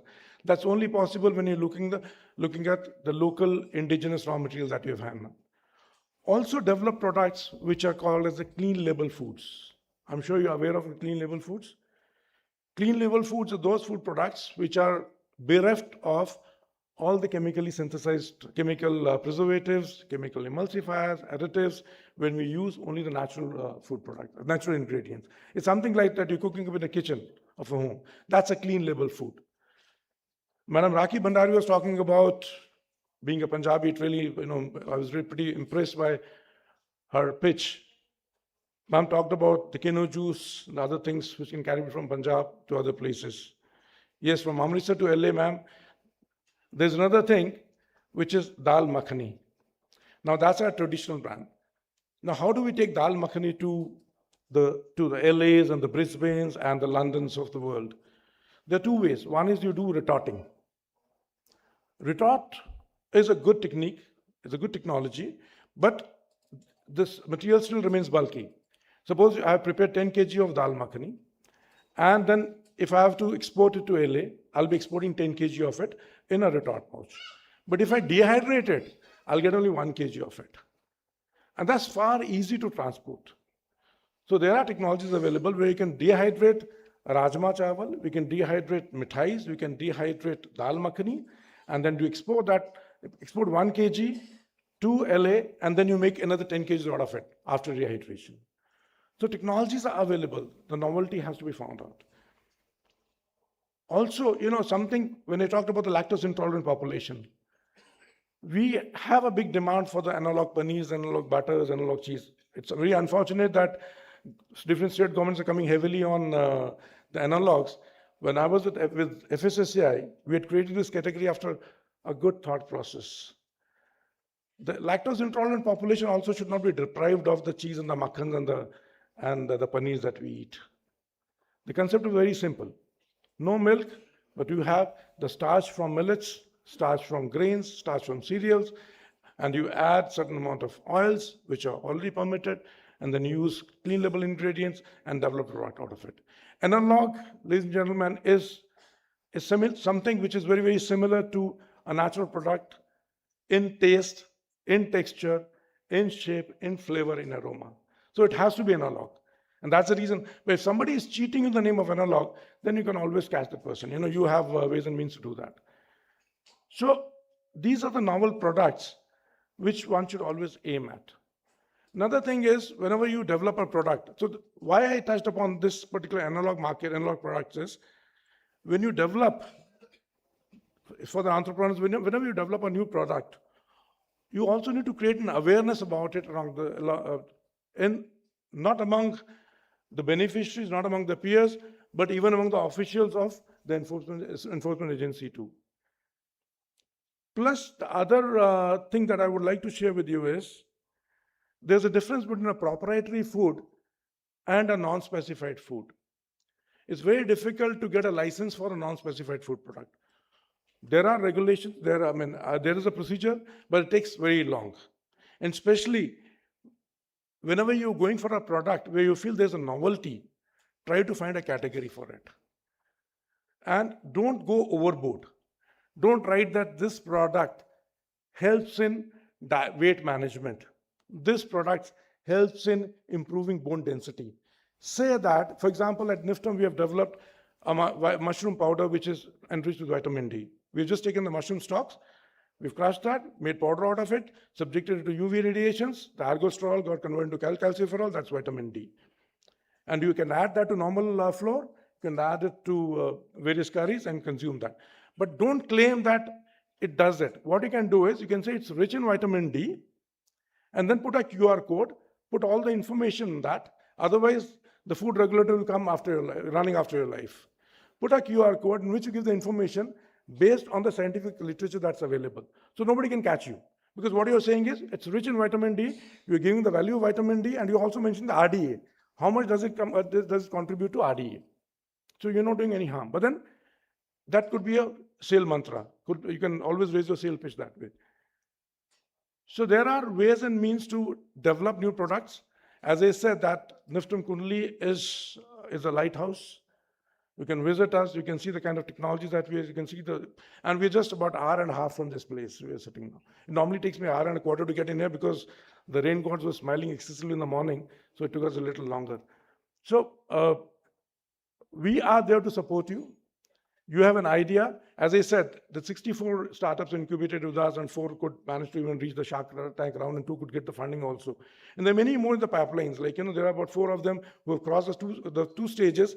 They are the final stage. You might see them on the TV in the coming season 2. So we're there for the entrepreneurs. We're there for the startups. Remember, as far as FSSAI is concerned, we have a Schedule 4. Please look at the strictures of Schedule 4, that's very, very important. Because that talks about the process hygiene parameters, right? So, if you have, yeah, I know. Yes, I'm just concluding. We also have developed a lot of rapid testing kits. And those are basically for entrepreneurs, for the food testing ecosystem, for the industry. And it's very important that you have a self-compliance system built up in your production unit. Because testing is pretty expensive, these kits cost you only about 10 rupees, 20 rupees, 50 rupees. So start using them for self-compliance. So thank you. And in case if you have any questions, I can take them right away. I don't have time, but I can take 1 or 2 questions if they're there, or we can discuss them over the tea break. I leave it to the organizers. Do I have 2 minutes? Okay, quickly. Yeah, please.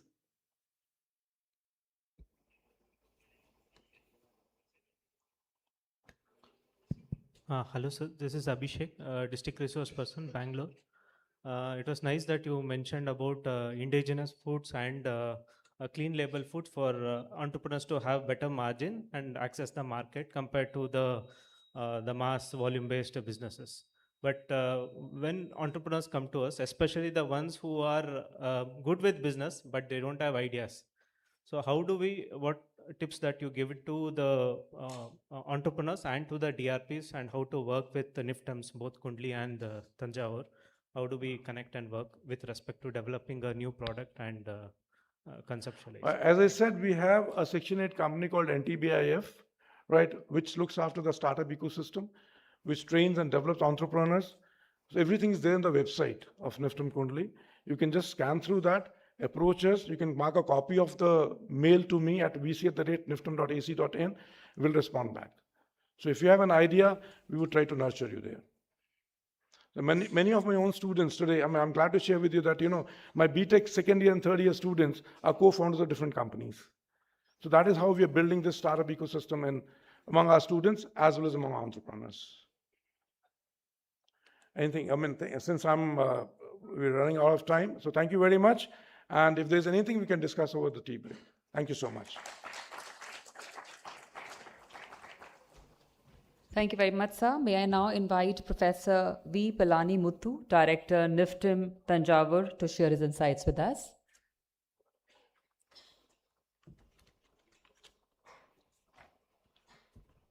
Good morning to each one of you. Namaskar to all.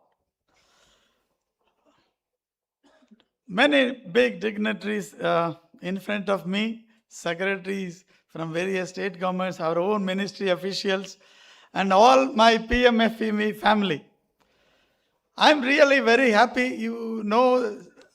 This is one forum. After many places I used to speak, this is one forum they know what is NIFTM. National Institute of Food Technology, Entrepreneurship and Management.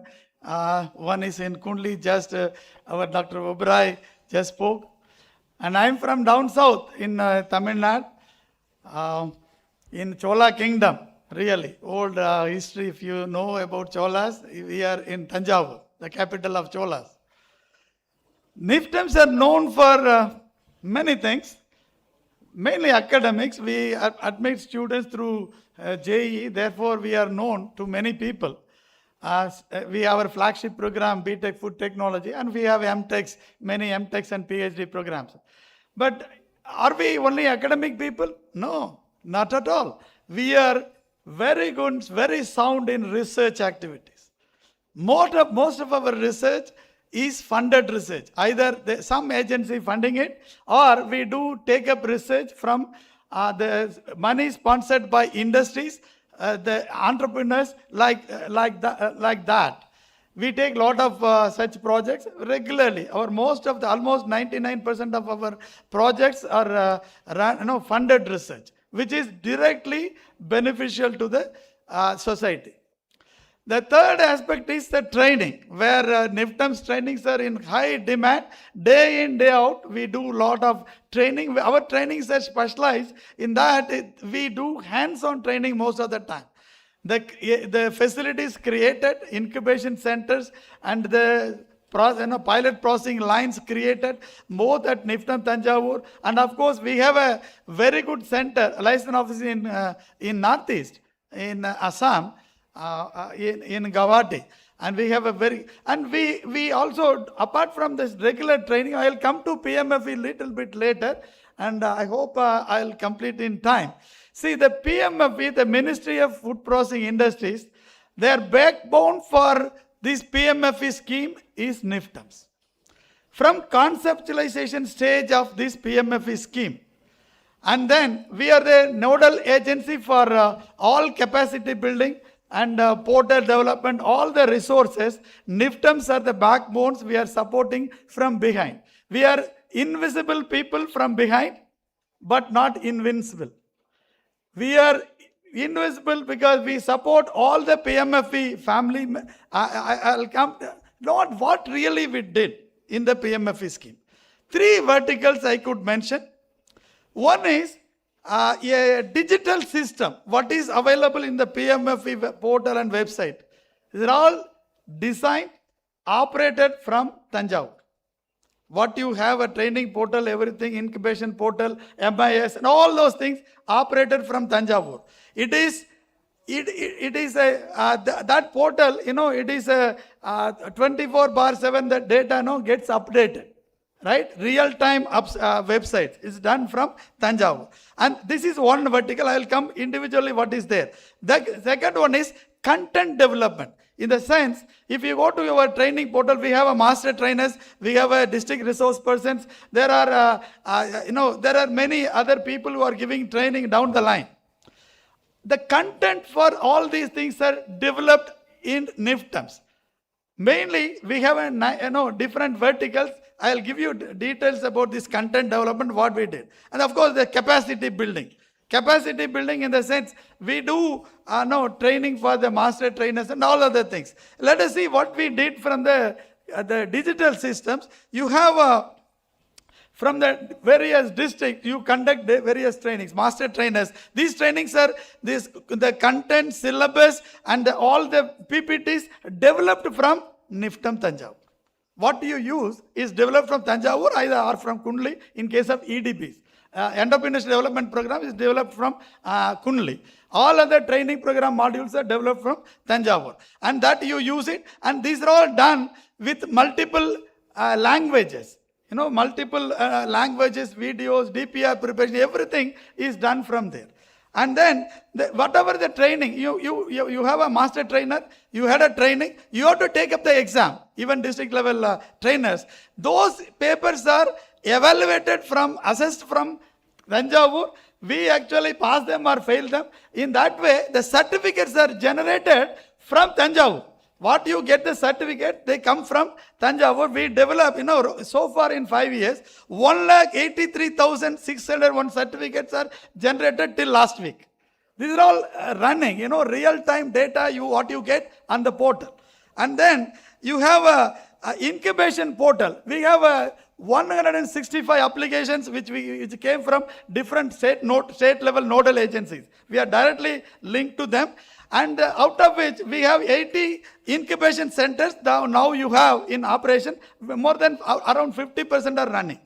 These incubation portals, whatever if they have a trouble in developing that incubation center proposal, we help them. We assess the portal, their proposals. Then we recommend to the ministry for support. And the components, what are the equipments are there for purchase and all, we help them.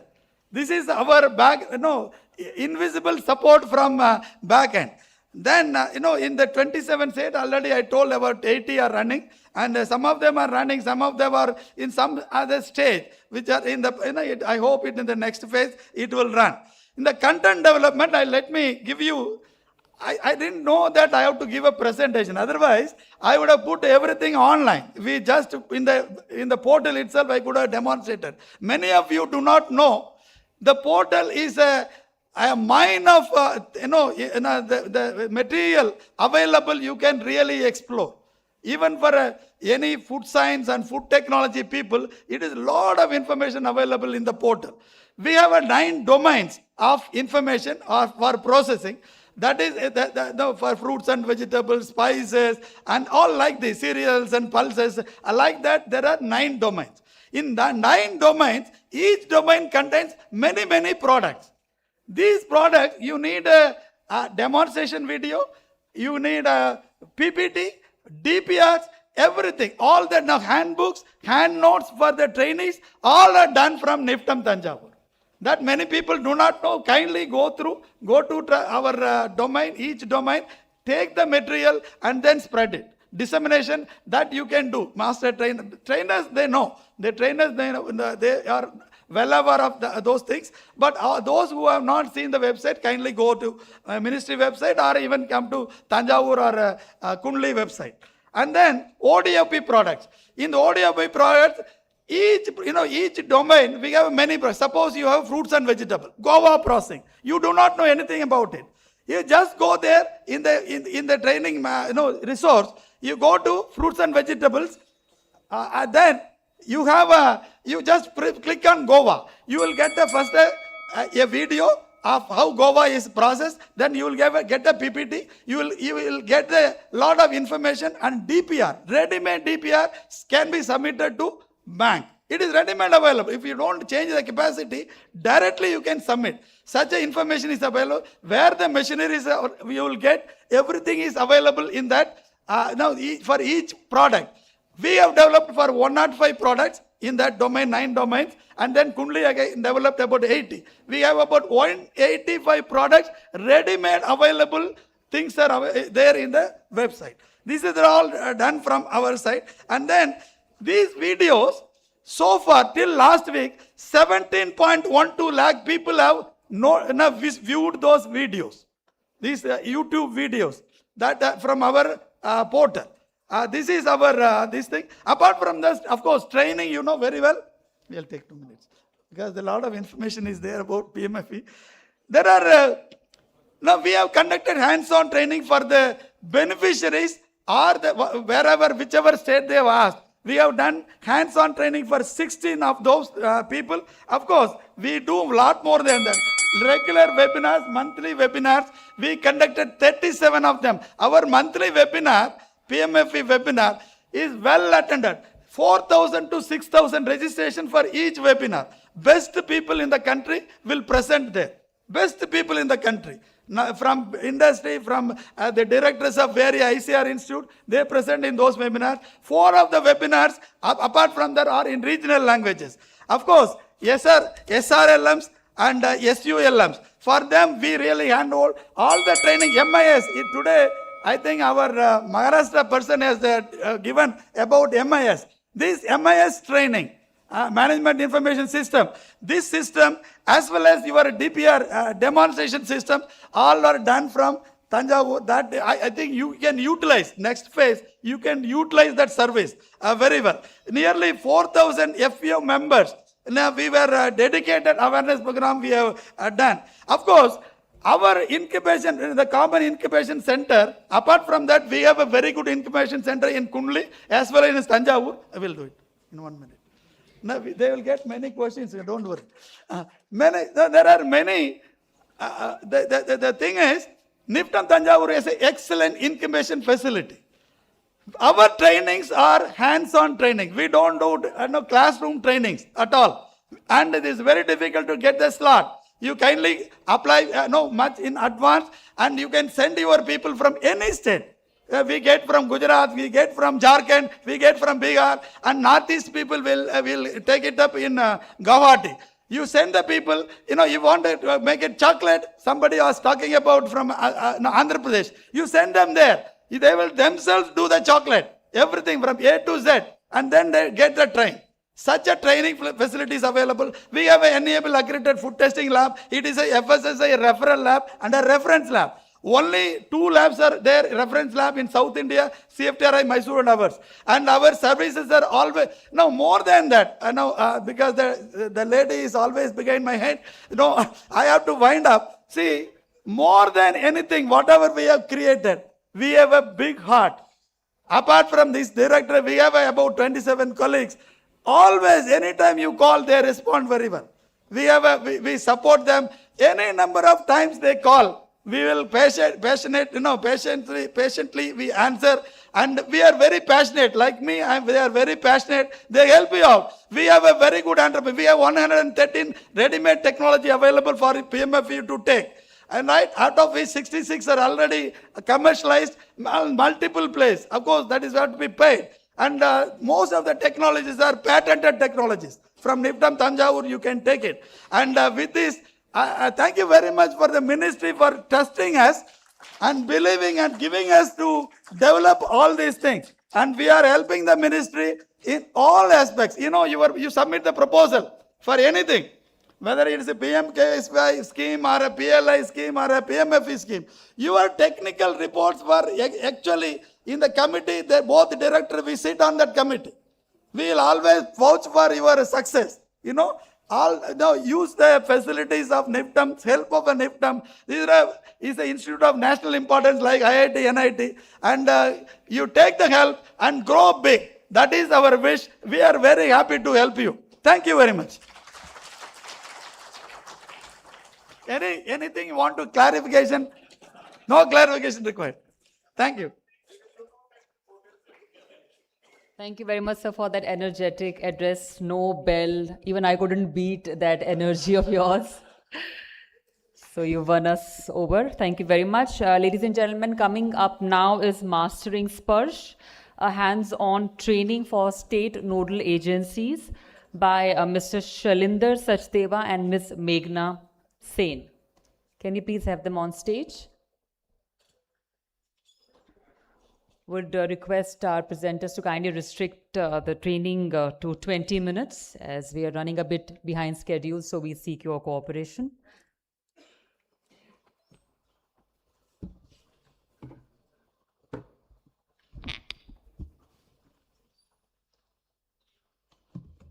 Good morning, everyone.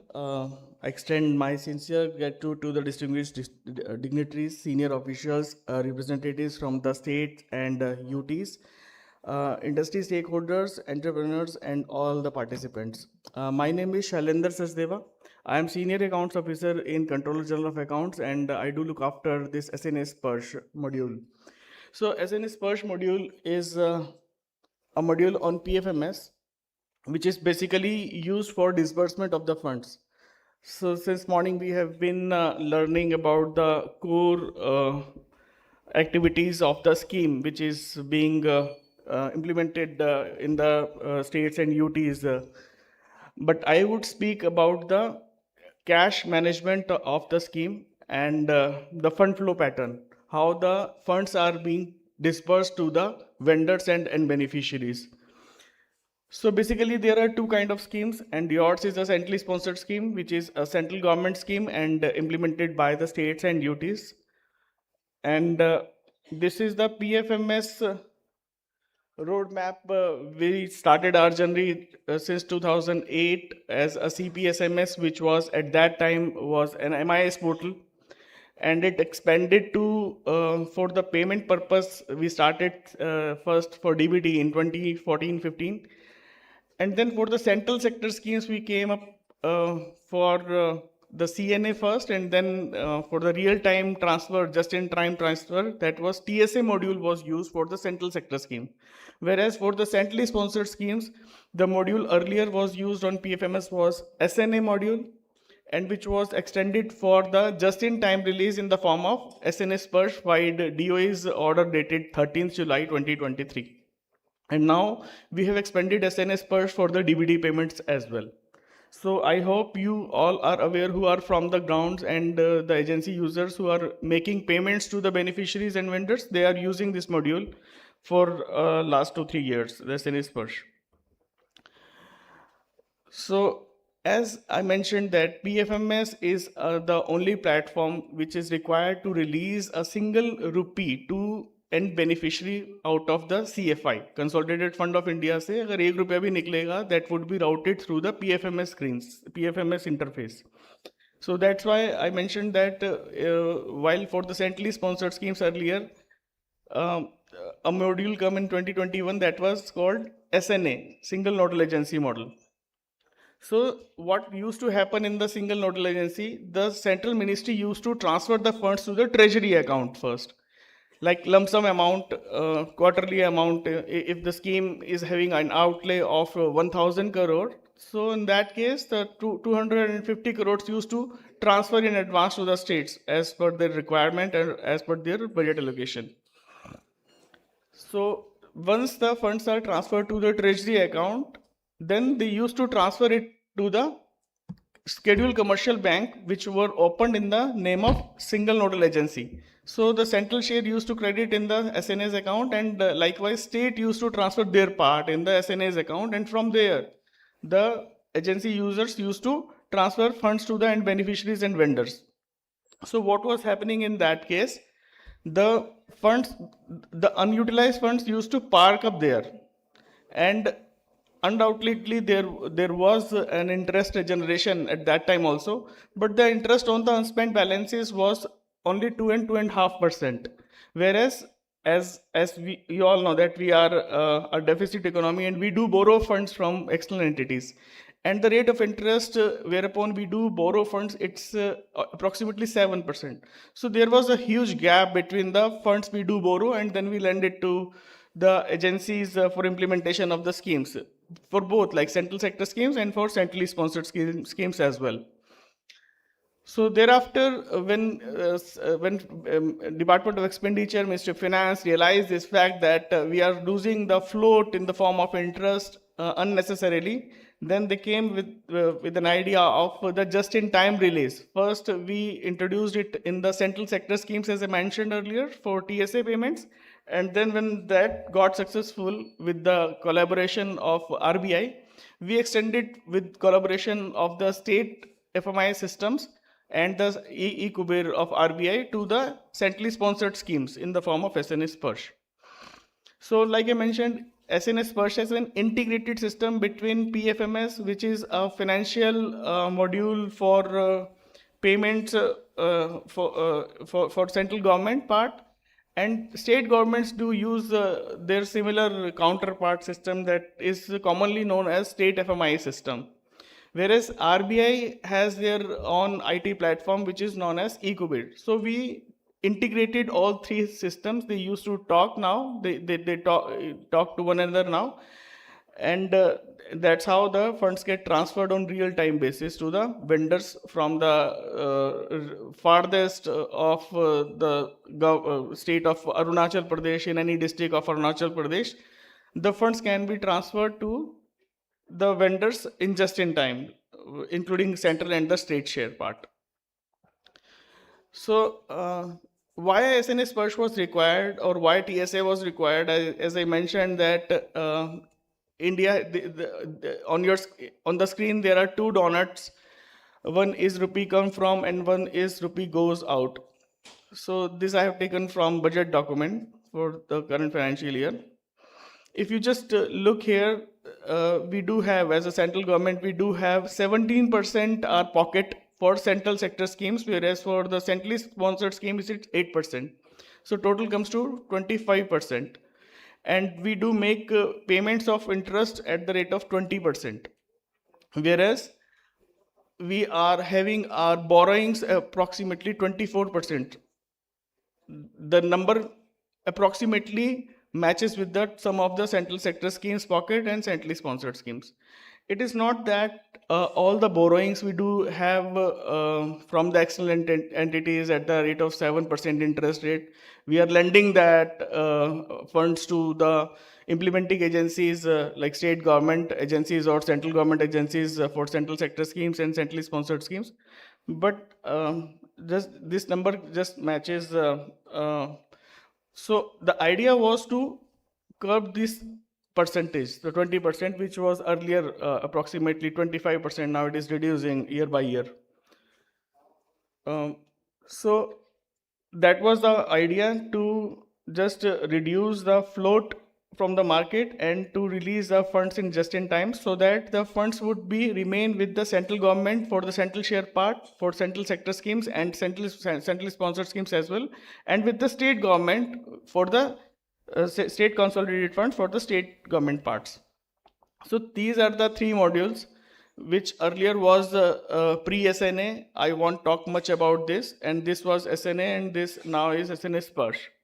So at the time of pre-SNA, there was 12 lakh, more than 12 lakh bank accounts wherein the funds used to get transferred and parked, and there was no monitoring in that. So how much interest has been generated, how much interest has been transferred back to the CFI, how much unspent balances have been transferred to the CFI, how much is the deficit amount, how much is the fund which is released to the end beneficiaries, or any unspent balance is there. So no monitoring was there at that time, because no single system was being used at that time. Now after 2021, when SNA came into existence, then the central government instructed state governments to open one account for one scheme. that is known as single nodal agency account, SNA account, in the scheduled commercial bank. And down the ladder agencies at district level or block level, they used to open ZBSAs, zero balance zero balance account, in the same branch of the bank, same bank or any other branch of the bank. But they used to hit the cash flow of the SNA only. So in that way, our monitoring would come better. Like we used to get monitor how much central share is transferred to SNA's account or from the treasury, or whether state government has transferred their liability to the SNA's account, how much is unspent, how much is interest generated, whether interest is deposited back or not. So all such monitoring were possible for the ministry and for all the stakeholders after SNA came into existence. But when SNA Sparsh came, so what changes was there after introduction of SNA Sparsh? The commercial account, all the commercial accounts which were opened in the name of SNA, the instructions were given that they have to close all the accounts and transfer the unspent balances to the CFI for the central share part and state government consolidated funds for the state share part. And now the department would have to open a new account in the name of SNA Sparsh by the state line department. So whatsoever the department is implementing this scheme, FPI scheme, PFME scheme in the respective states, they'll have to open their RBI account, and that would be SLS wise account. So each SLS is having a single account now. So and there would be a sharing ratio, like most of the schemes are having 60-40 ratio, and your scheme would be having 60-40 ratio across all the states and 90-10 ratio in the hilly states and the so one activity is to open a new account in RBI, and that has to be configured in PFMS by the state scheme manager and has to be approved by the program division. The second activity is to capture the scheme configuration on PFMS, that again has to be approved by the program division. And then once these two activities are completed, then a mother sanction is issued by the program division, which is a drawing limit. There is no cash transfer while the ministry issues the mother sanction to the state line department. Once the mother sanction is issued, that is a central share commitment, and after matching the state part, after matching the state share, they just set the limits for the drawing limits for the agencies, and agency use now and the agencies now process their claims in state FMI system and push a real-time bill to the PFMS. And once, let us say, a bill has come for rupees 1,000 from a very far district of Kerala, and ministry received this bill by 3 o'clock. They process it during the day cycle time and transfer the state share to the state link account. And from there, they push again this file to the RBI, and the funds are transferred to the end beneficiary on real-time basis. So this is the entire flow, wherein the agencies which are registered in the block or district level, they just put a bill to PFMS, and PFMS create a daily sanction. Here, the daily sanction, after creation of daily sanction, they transfer the funds to the SLS account, SLS drawing account or RBI, which is opened in the local branch of RBI. The treasury again push a payment file here, and then the funds are transferred to the end beneficiary on real-time basis. So this is how the entire fund flow happens in SNA Sparsh. And if you have any question, I can welcome, else I can conclude. Any question from the state agencies? Thank you very much.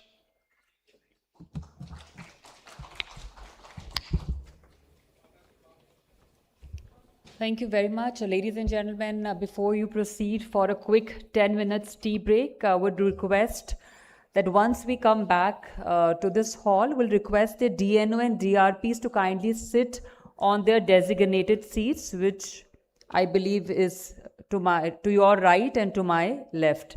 So once you are back, kindly sit accordingly. Also, ladies and gentlemen, we'll take a quick 10 minutes break. We request you to reassemble at sharp 12:25 because you can't afford to miss a very special motivational session by Sri Shiv Khera ji. Will start at sharp 12:25 p.m.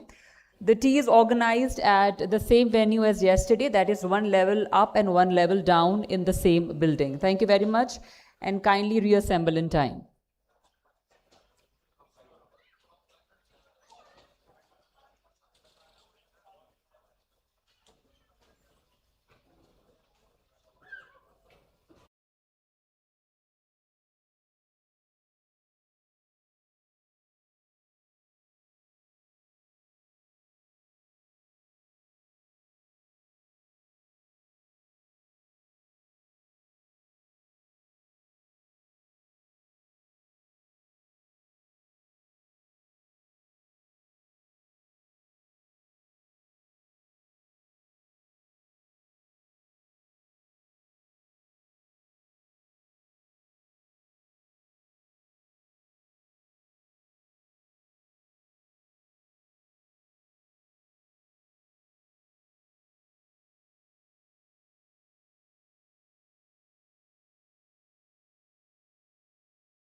Maharashtra, Shri Dattatreya Girjabai sir. Can we extend a very warm welcome to him? Thank you very much for gracing us with your presence, sir. Thank you so much for joining us.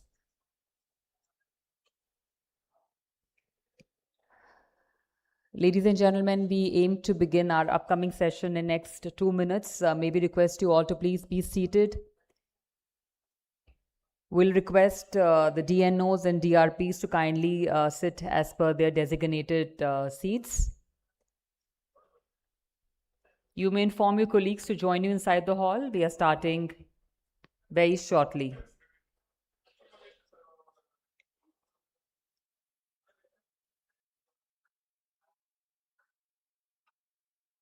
We request all our participants to kindly be seated and help us begin in time. You may inform your colleagues that we are starting now.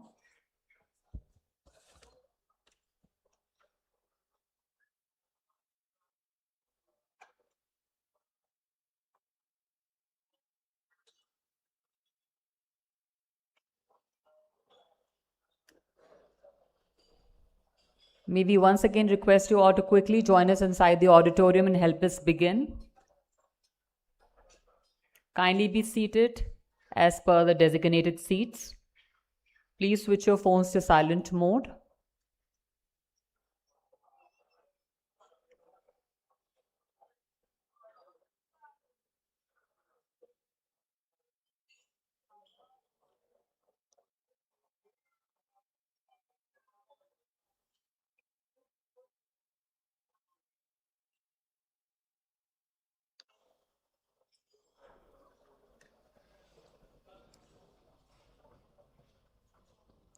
We have a very special motivational session lined up for you,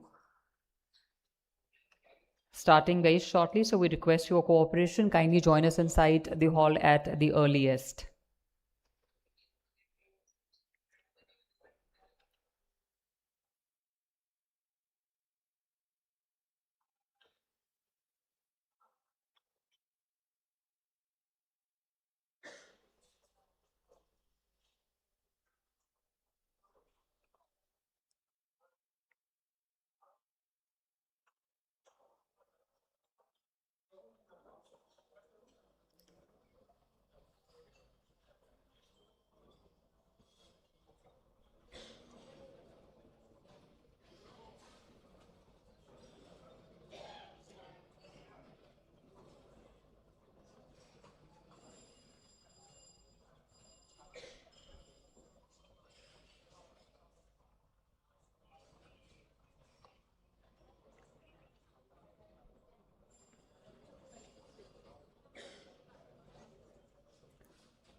To the participants who have just entered the hall are requested to kindly be seated at the earliest, as we are starting in next 1 minute.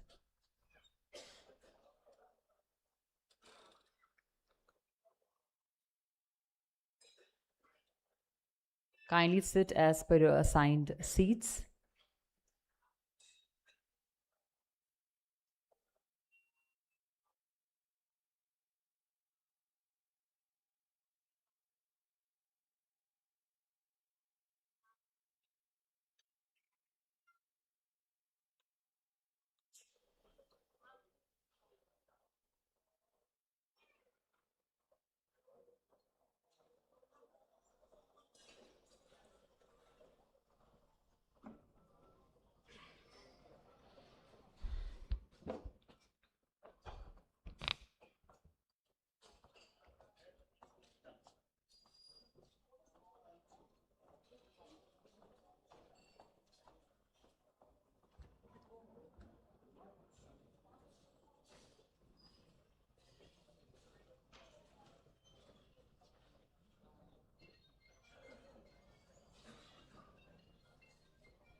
Welcome back, ladies and gentlemen. After a rejuvenating tea break, we now move to a very, very special session, one that is about mindset, motivation, and the power to run possibilities into results.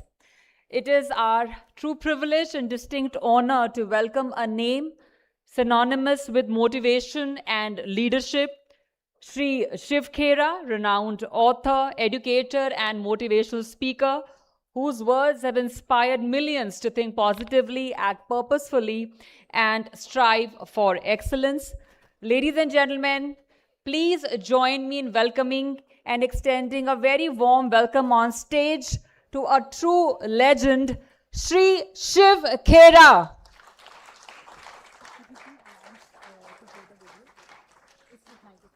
Can you please play the intro video before the legend actually takes the stage?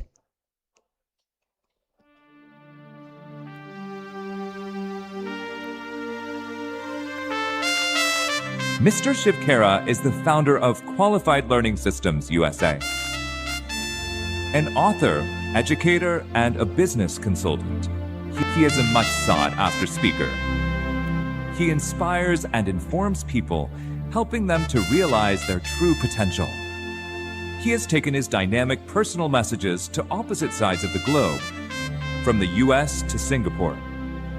His 40 years of understanding and experience has helped people on the path of personal growth and fulfillment.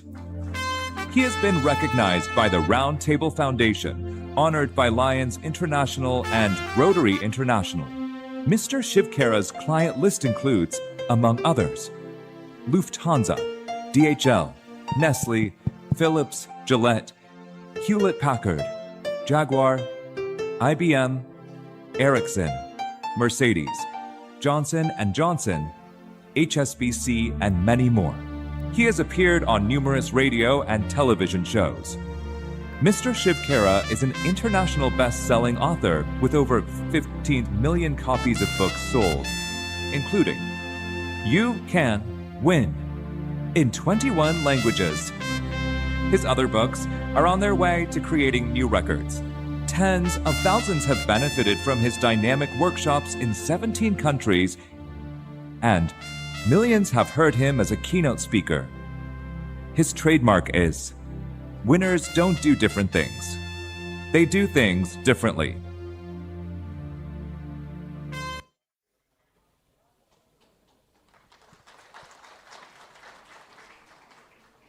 I guess we get started. Am I right? आप सबको मेरा जय हिंद साहब, जय हिंद।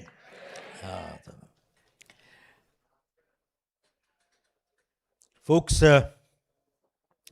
मैं देख रहा था कि बहुतों के पास बहुत अच्छी नई फ़ोन है, आईफोन, बी फ़ोन, सी फ़ोन, डी फ़ोन, बहुत किस्म की फ़ोनें लगा के बैठे हुए हैं साहब।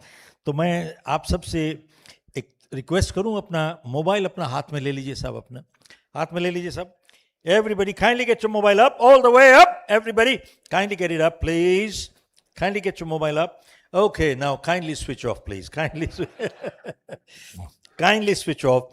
साहब, मैंने आपसे क्यों एक रिक्वेस्ट किया है, kindly switch off a mobile, because अगर मैं अपना मोबाइल इस टाइम रखूं ऑन, चाहे वाइब्रेशन पे हो, नोटिफिकेशन पे हो, and if it keeps this disturbing, tell me, folks, would it be courteous to you people? Yes, no? Yes, no? Would it be courteous to you people? Yes, no?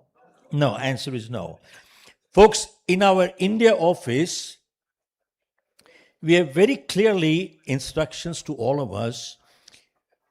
Nobody, including me, my grandchildren, including me, nobody is allowed to bring their mobile in our conference room in India. Nobody. Birji, this is a very crucial thing. Nobody brings it.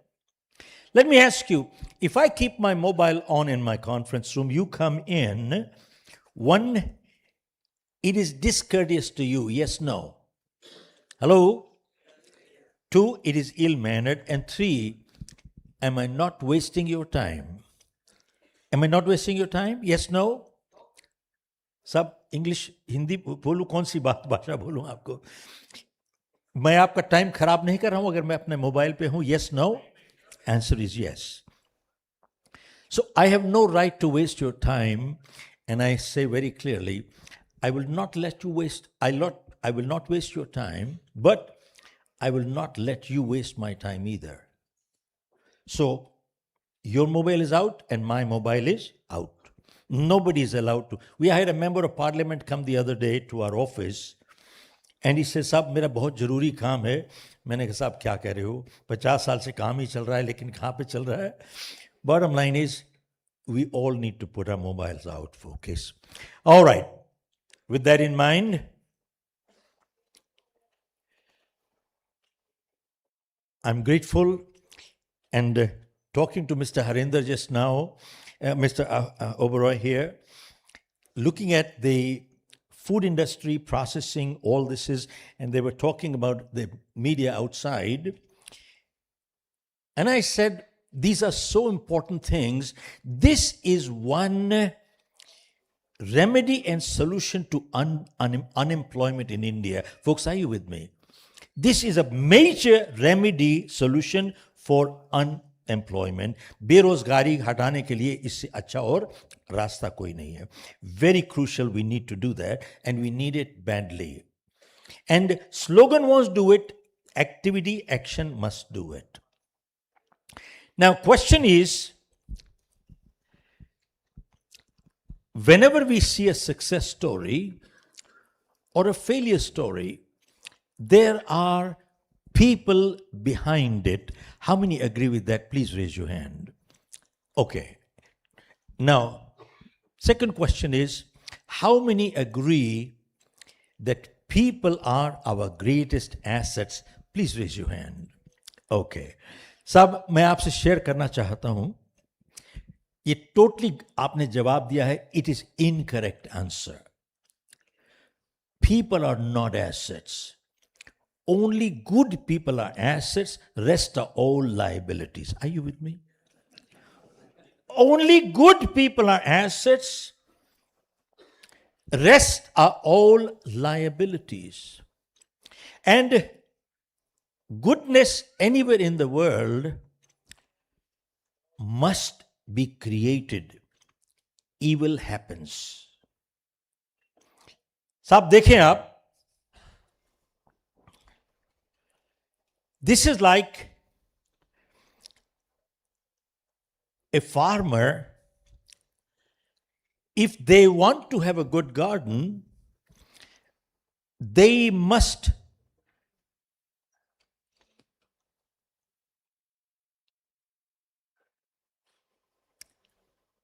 So kindly settle down.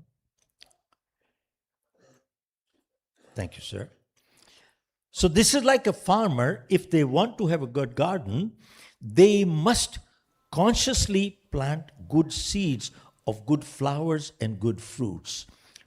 But weeds keep coming automatically. Yes, no? Yes, no? Yeah. See, so the farmer, after he plants good seeds, there's a whole army of insects and weeds ready to destroy his hard work. Now the farmer has a choice. Either get destroyed or destroy them.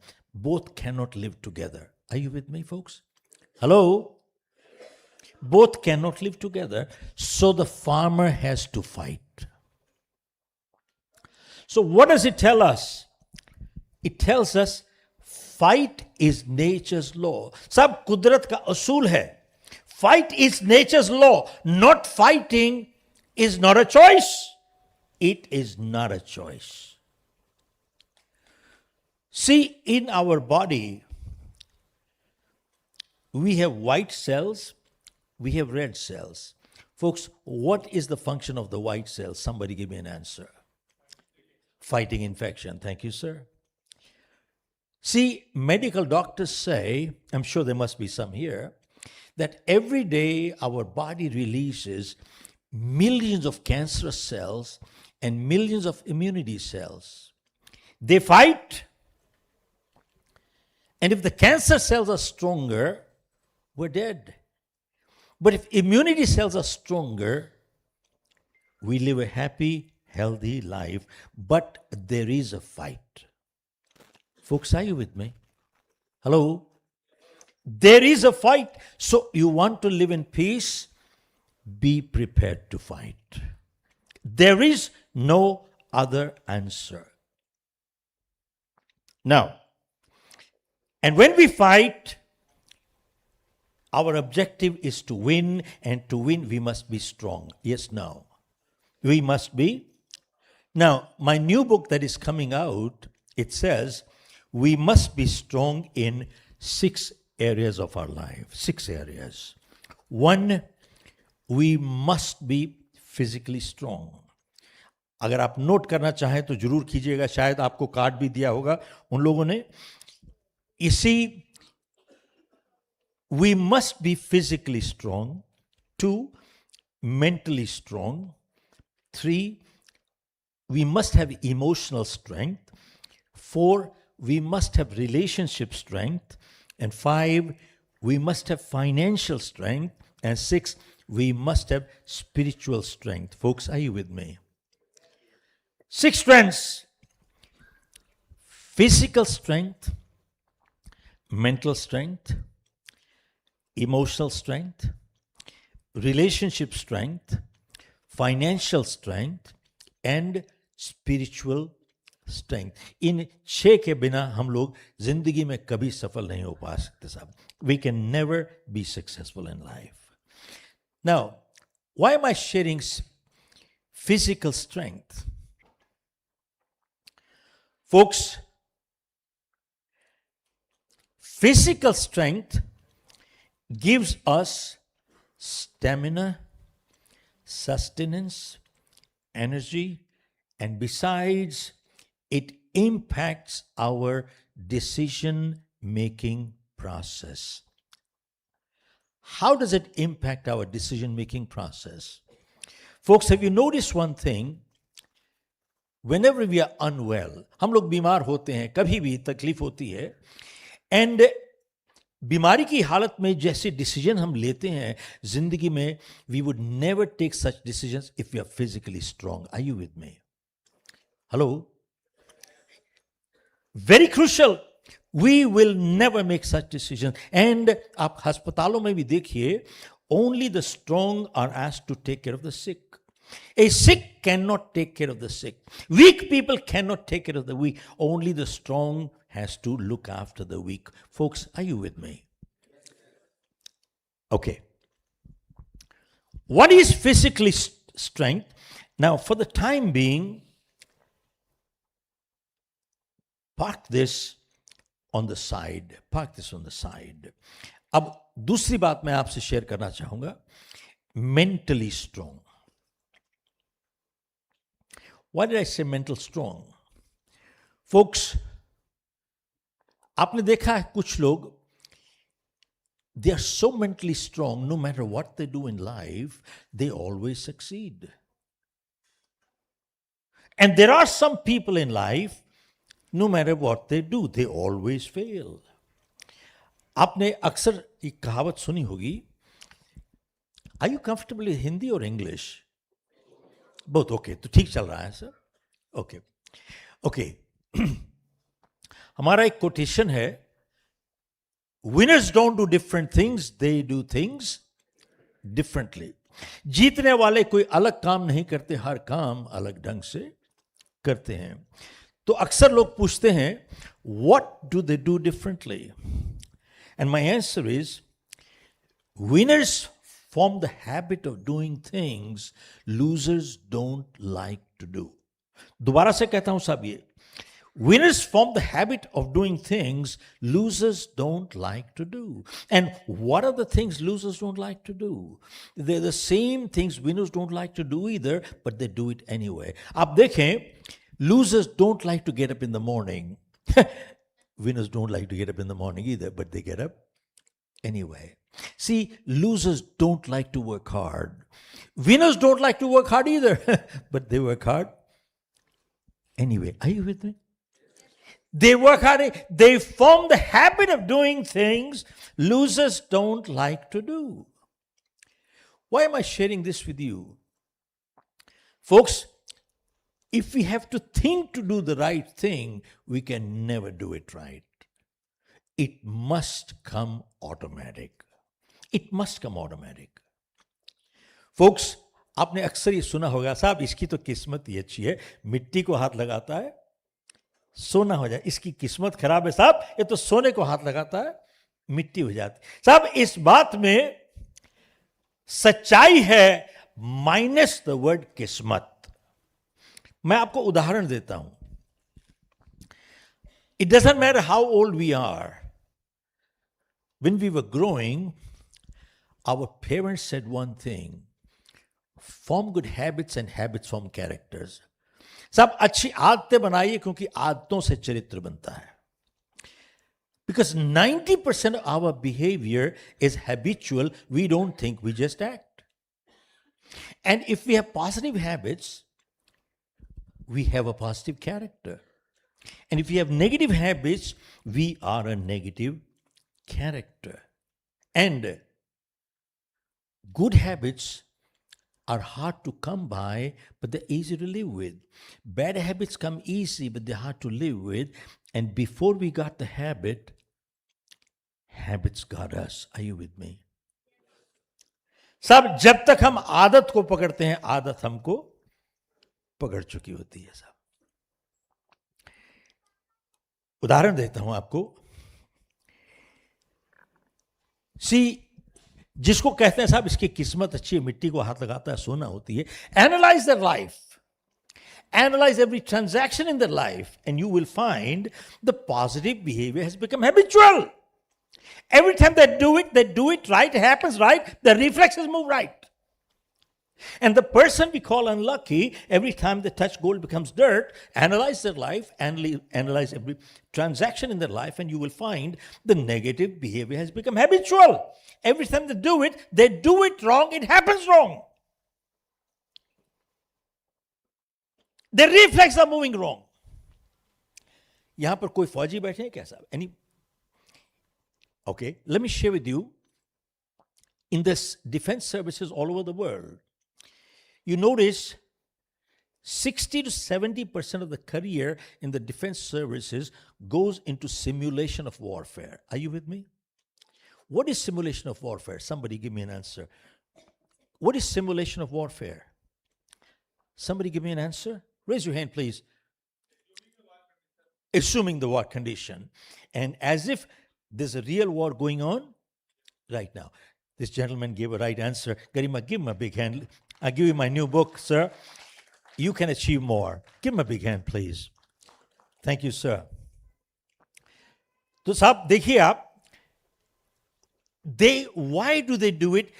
70% of the career goes into simulation of warfare. Why? They want to bring the behavior into reflex action. Why? Because they realize when there's a real war, if they have to think to fight a war, do you think they can ever fight a war? Answer is never.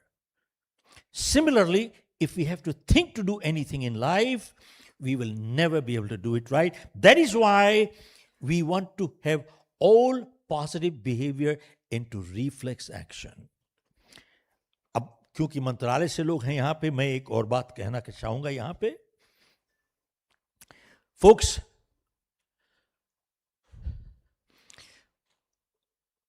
खास तौर पे they take ownership. They take ownership. जब मैं America गया, let me share with you my life. मैं एक business परिवार से आता हूं. We had coal mines in India, close to 1,000 people working for us. The mines got nationalized, the सरकार ने ले ली सरकार mines, तो हम लोग सड़क पे चले आए साहब. सड़क का मतलब सड़क. My father had died when I was in college. We were left with all the liabilities and the assets were gone. And I was married only 4 weeks then. I remember a year later, my daughter was born. And I sold some of the last piece of my mother's jewelry to go release from the hospital.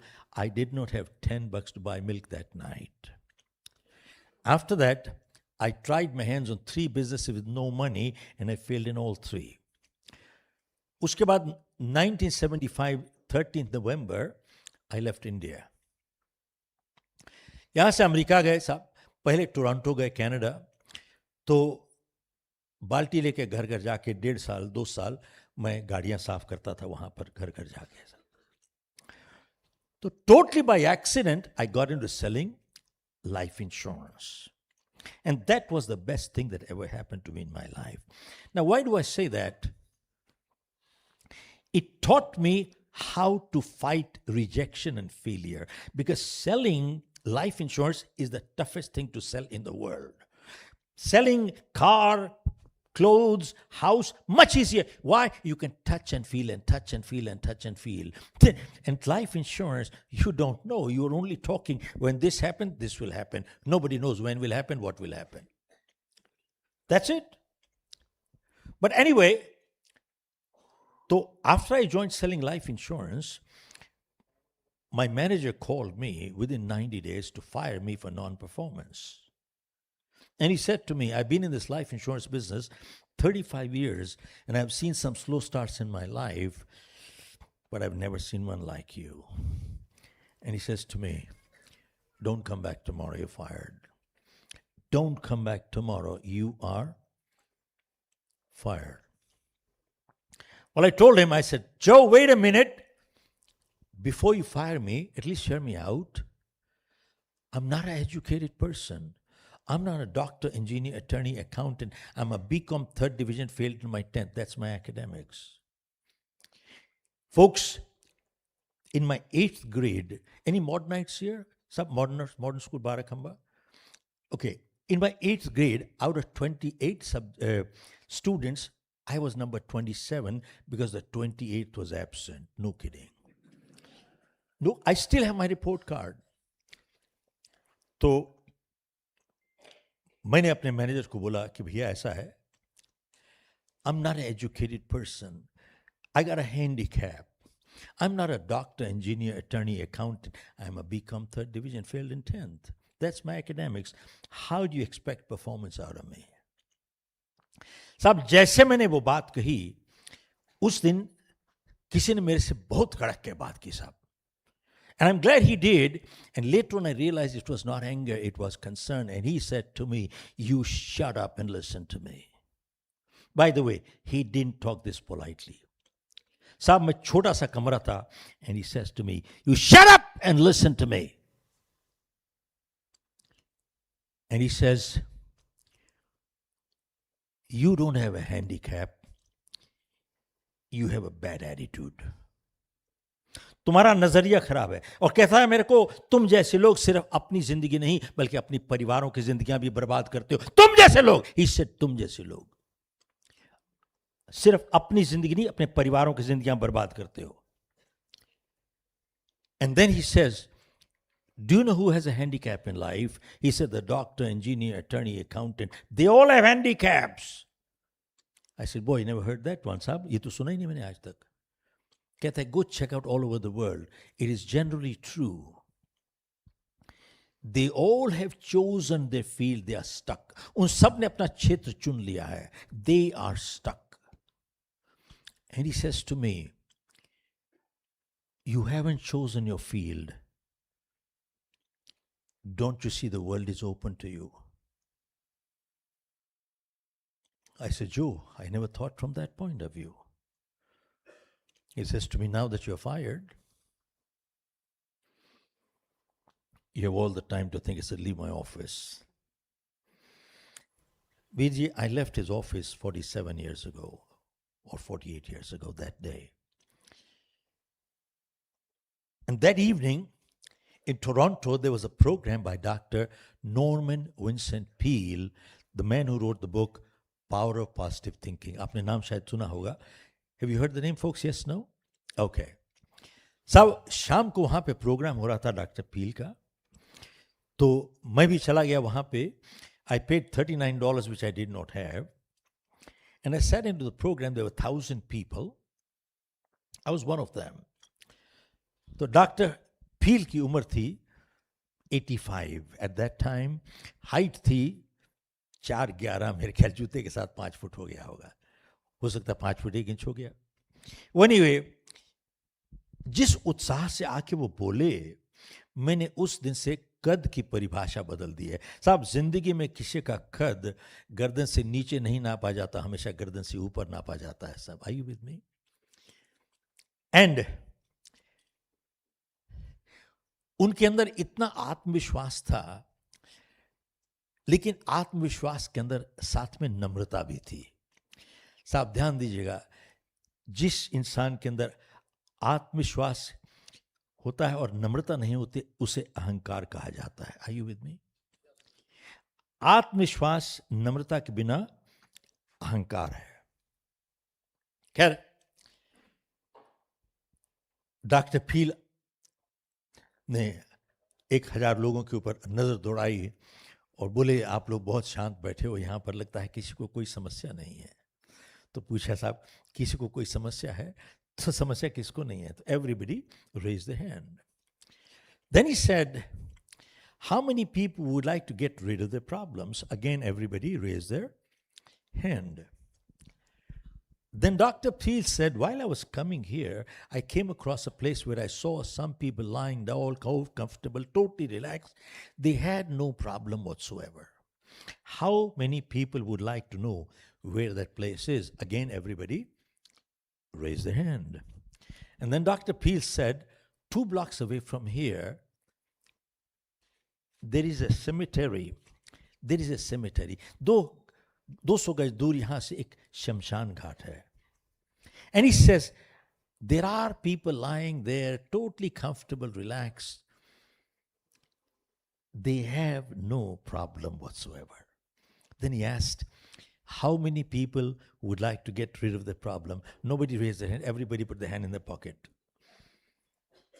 तब साहब doctor पील ने उस दिन एक प्रार्थना दी जो मेरे हिसाब से जिंदगी का एक निचोड़ है.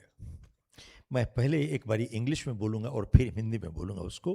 It is called the Serenity Prayer, and he said, God grant me the serenity to accept the things that I cannot change, and courage to change the things that I can, and wisdom to know the difference what I can and what I, जोर से बोलिए, cannot.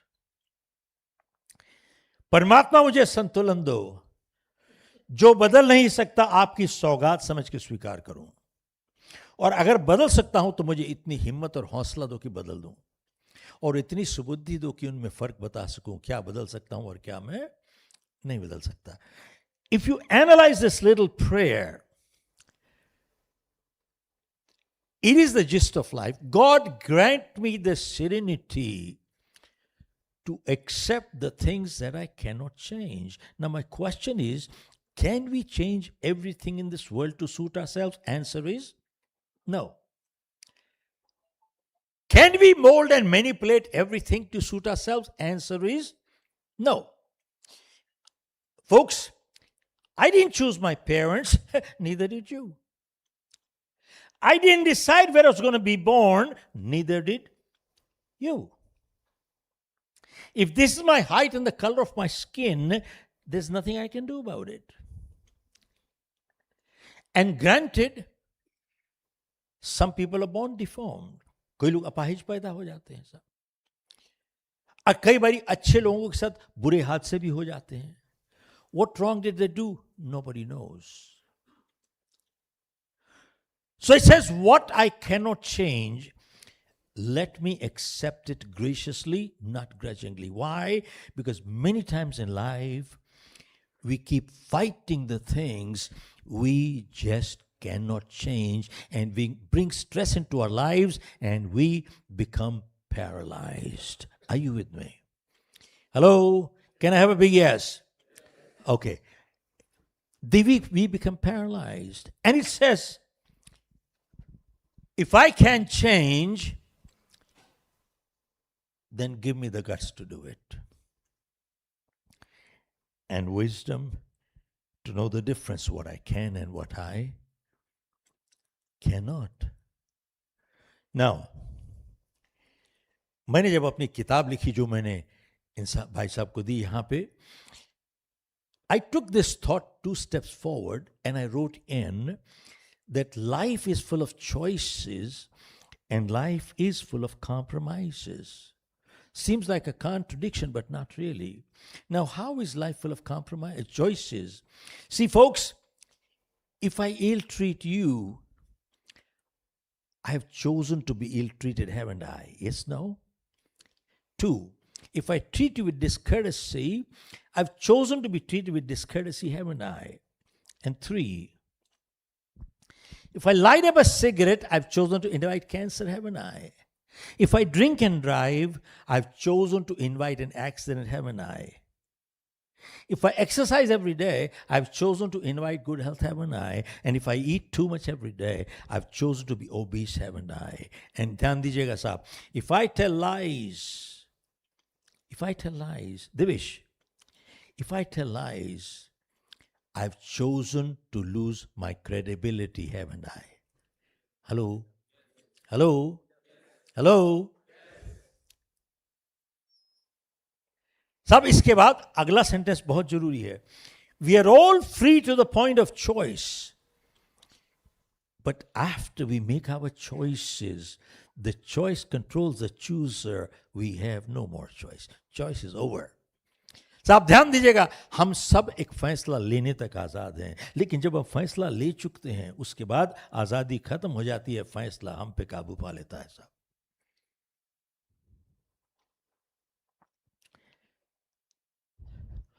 सो साहब जिंदगी एक समझौता कैसे है? किसी ने बहुत अच्छी बात कही है कि ताश के पत्ते कैसे मिलते हैं जिंदगी में, इसका फैसला हम नहीं कर सकते, लेकिन खेल कैसे खेलते हैं इसका फैसला हम जरूर कर सकते हैं साहब. अब बहुत जरूरी बात है, many times when I finish programs, अगर कोई प्रेस वाले हो तो जरूर सुन लीजिएगा और छापिएगा जरूर. Folks, many times people ask me, Mr. Khera, people who are successful, don't they make mistakes? And people who fail in life, don't they do positive things in life? तो साहब मेरा जवाब ये है that people who succeed, they do make mistakes. But I've learned one thing in my life. Making a mistake once in a while does not bring failure. Repeating the same mistake again and again is what brings failure. साहब इसका तो मैं आपको छोटा सा उदाहरण देता हूं. जब हम छोटे थे तो हम लोग पेंसिल से लिखना शुरू करते थे, यस नो. तो पेंसिल के पीछे क्या एक लगा हुआ था रबड़ लगा हुआ था, इरेजर. तो मतलब कभी कोई गलती करें तो मिठा ली जाए. लेकिन सर उम्र जैसे जैसे बढ़ती है पेंसिल छोड़ के हम पेन लिखना शुरू कर देते हैं, यस नो. तो इसका मतलब क्या हुआ? Now we don't have the luxury to make erase our mistakes again and again. Are you with me? लेकिन साहब किसी ने एक और बहुत अच्छी बात कही है कि अगर पेंसिल का रबड़ खत्म पहले हो जाए पेंसिल से, तो मतलब आप बहुत ज्यादा गलतियां कर रहे हो साहब. अगर पेंसिल का रबड़ पहले खत्म हो जाए पेंसिल से, means you are making too many mistakes.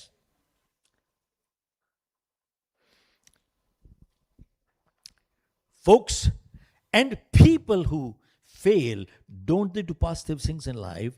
And my answer is, doing something positive once in a while does not bring success. Repeating the same positive behavior again and again is what brings success. अब यहां पे दो बातें मैं कहना चाहूंगा जरूर. वो ये है,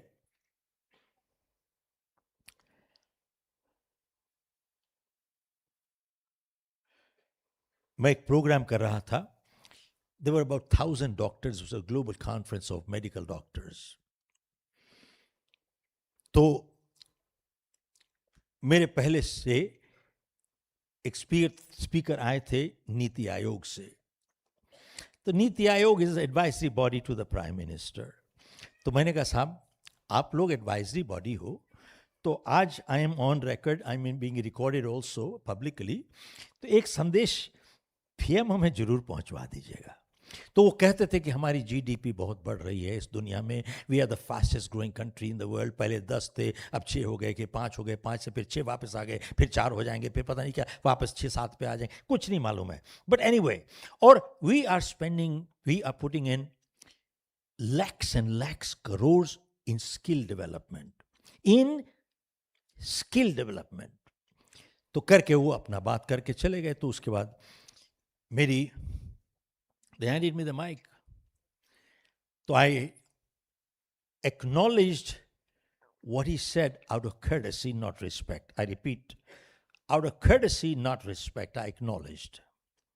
I said, GDPs are important. At the same time, skill development is very important. But I said, sir, can you please take this message to your agency and to the Prime Minister that companies and countries are not built on skills, they are built on character. Are you with me?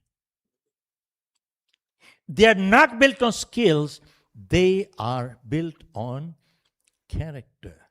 And I said, if you have a skillful doctor who lacks character, they will useless surgeries, useless procedures, and to them, a sick person is not a patient, but a target. To a skillful lawyer who lacks character, a matter that can be resolved in 5 hearings will take 500 hearings. To a skillful judge who lacks character, will give judgments, no justice. To a skillful civil servant who lacks character, will himself become mafia. To a skillful politician who lacks character, will sell his country for money. He will sell his mother for money auction.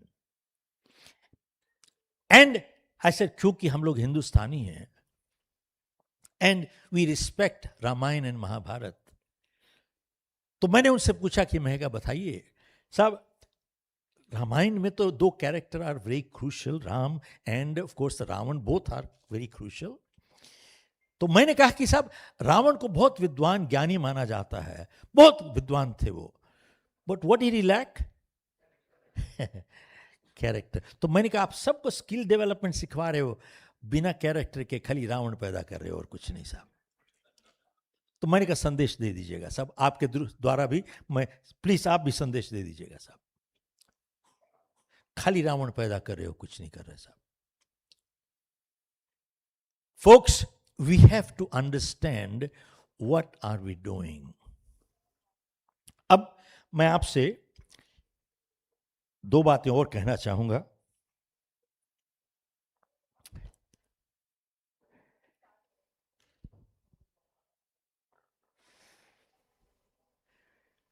मैं एक सज्जन से मिला who was in the defense services, took an early retirement from the defense services and started his own business.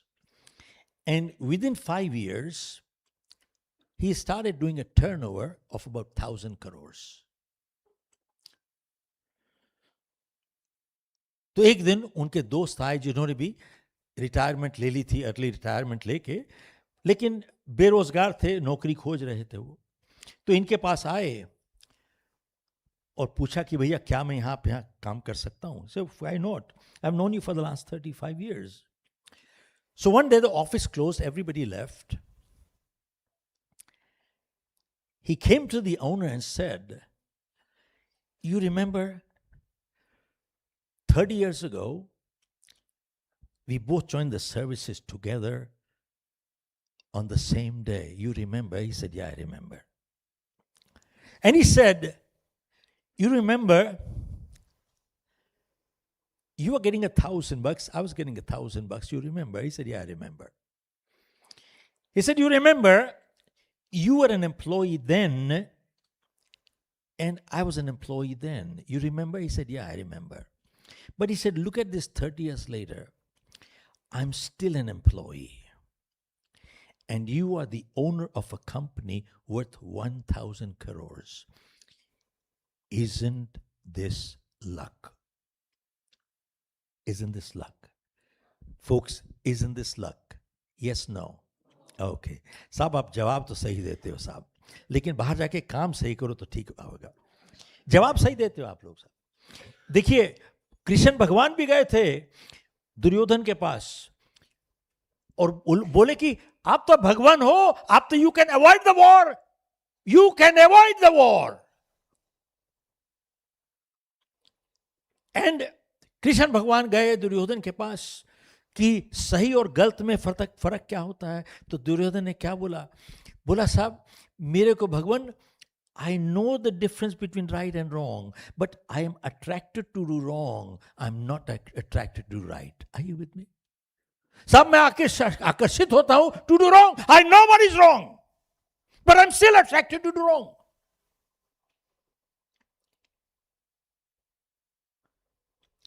खैर इसने बात की तो जो ओनर था कहता है इसी को तो कहते हैं किस्मत. इसे ठहर जा भाई, तू ये मेरी बात सुन. कहता है मैं तेरे को, तूने बात छेड़ी है, मैं इसका जवाब दूंगा तेरे को. You may not like it, but that is your problem, but ध्यान से सुनना इसको. कहता है कि मैं तेरे को 30 साल पुरानी एक बात याद दिलाना चाहता हूं. हम लोग ऑफिस से सुबह से शाम को काम करके 9:30 बजे बैरक्स पहुंचे रेस्ट करने के लिए, to sleep. We walk 2 miles and he said when we reached the barracks, क्या हो रहा है दिवेश? आ रहे हैं मंत्री, जा रहे हैं, कोई बात, उनको बैठा दीजिएगा भाई, यहां से कोई डिस्टर्ब नहीं कीजिएगा यहां पर. ओके कोई बात नहीं.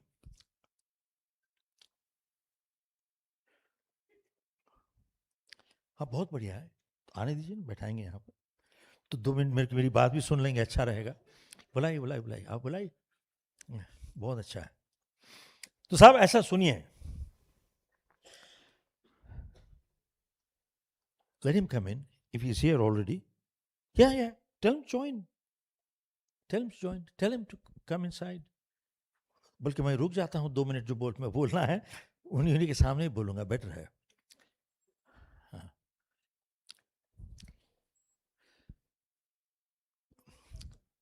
Oh, so let me carry on because I also have to leave. I have another appointment. I have to walk away from here. Folks, ध्यान से सुनिएगा. तो साहब उस ओनर ने जवाब क्या दिया? कहता है साहब कि मैं ये बात छेड़ना नहीं चाहता था, लेकिन आपने छेड़ी तो इसका जवाब दूंगा मैं. तुम्हें कड़वी लगेगी, बट दैट्स योर प्रॉब्लम.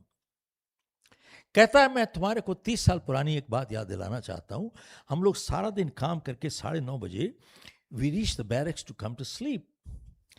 और जब बैरक्स पहुंचे तो एकदम दिमाग में आया कि ओहो, हम तो दफ्तर में बत्ती और पंखा बंद करना तो भूल गए साहब. तो तूने क्या कहा था? तूने कहा था उस टाइम कि यार कौन सी बड़ी बात है, हमने सारा दिन काम नहीं किया क्या? अब कौन जाएगा वापस 2 मील, फिर वापस आएगा 2 मील, आने जाने में 10:30 बज जाएंगे. क्या हमने सारा दिन काम किया कि नहीं किया? We have worked. बट तूने मेरे को समझाया कि यार कौन सी बड़ी बात है, एक ही तो बत्ती है. कौन सी बड़ी बात है भैया, एक ही तो पंखा है. और तुमने मेरे को बोला कि कौन सी बड़ी बात है, एक ही रात की तो बात है. और तूने फिर बोला कौन सी बड़ी बात है, अपना थोड़ी है सरकारी है, अपना थोड़ी है सरकारी है. और तूने बोला कि मैं नहीं जाऊंगा वापस, तू सोने चला गया. और कहता है मैं वापस गया, जाके बत्ती पंखा बंद करके आया मैं. कहता है अब बात सुन ध्यान से. 30 साल पहले हमने फौज ज्वाइन की थी, सेम डे. बिल्कुल ठीक कहा तूने. तेरे को भी 1000 रुपए मिलते थे, मेरे को 1000 रुपए मिलते थे. बिल्कुल ठीक कहा तूने. और तू तब भी नौकर था, आज भी नौकर है. बिल्कुल ठीक कहा तूने. फर्क ये है, मैं उस रात को भी मालिक था, आज भी मालिक हूं साहब. मैं उस रात को भी मालिक था 30 साल पहले, आज भी मालिक हूं. और जैसी तेरी सोच है तुम मरेगा भी नौकरी, तुम मरेगा भी नौकर. Veer ji, are you with me? तुम मरेगा भी नौकर.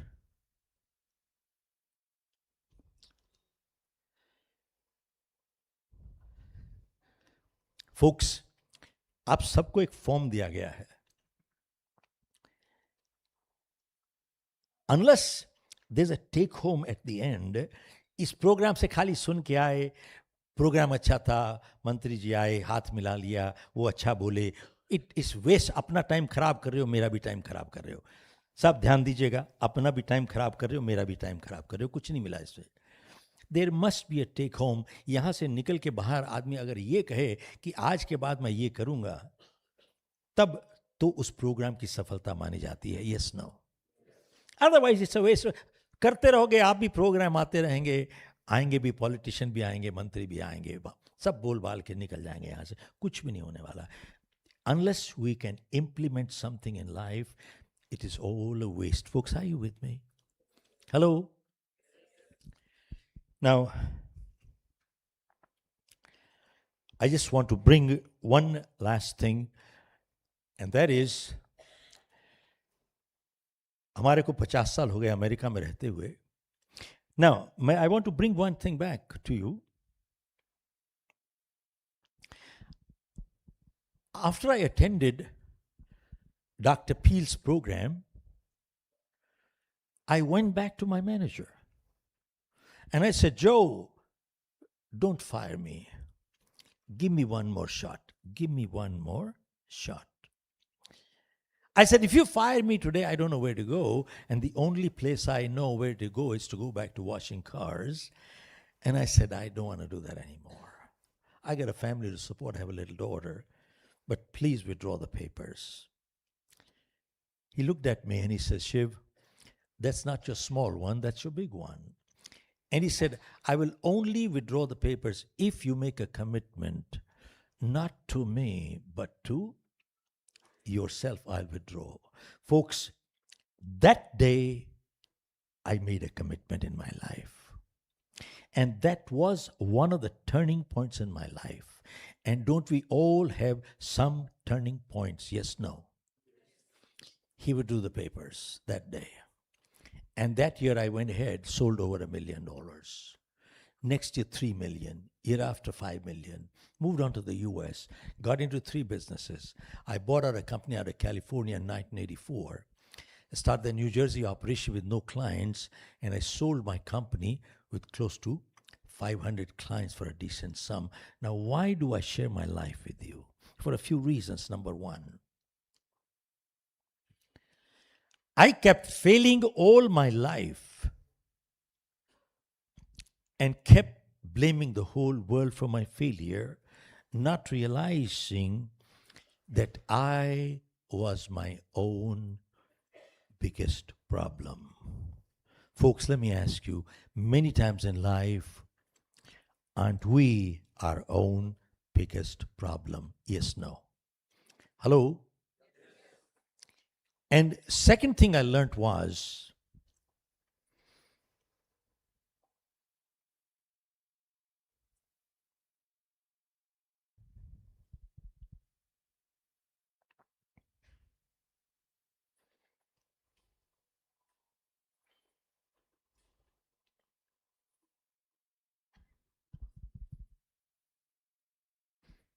आने का टाइम हो गया सब लगता है.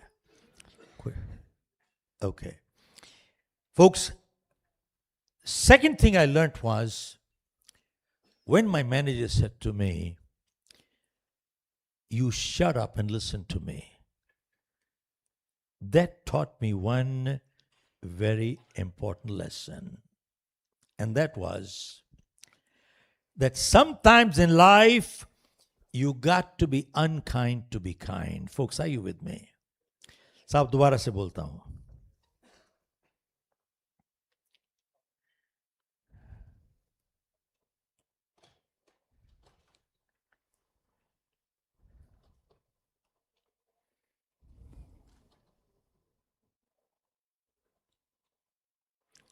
Folks, the second lesson I learned was that sometimes in life, You got to be unkind to be kind. Folks, are you with me?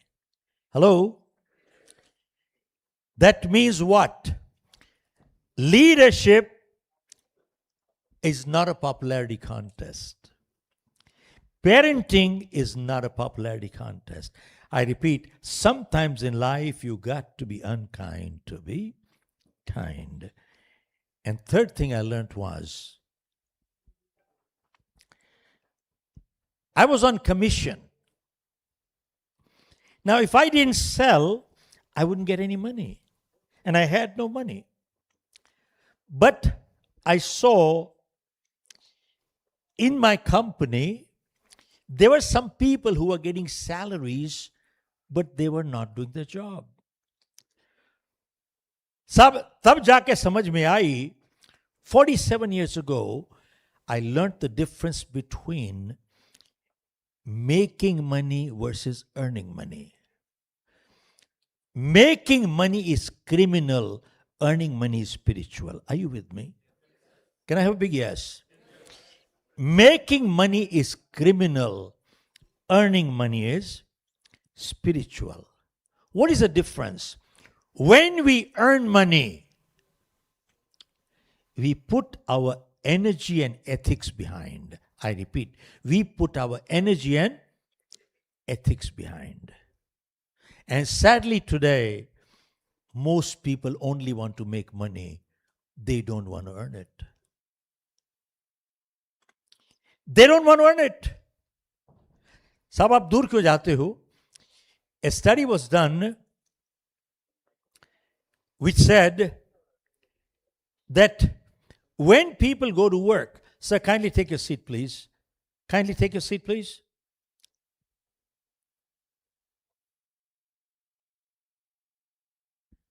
Okay. Folks, a study was done which said when people go to work, during working hours, they spend 2, 3, 4 hours on personal social media. Tell me, is that what you're getting paid for? Is that not an integrity issue? Folks, when somebody steals your wallet, what do you call that person? A thief. When we do all such things, what are we? No different. And two more things that came from many other surveys, and that is, आप देखें, when the boss is in the office, people behave differently. Boss is not there, people's behavior change. Folks, yes, no. Look at this. Is that not an integrity issue? If you had integrity, whether the boss is there or not there, who cares? You are doing your job. Why do there be a difference? Why? And then one more.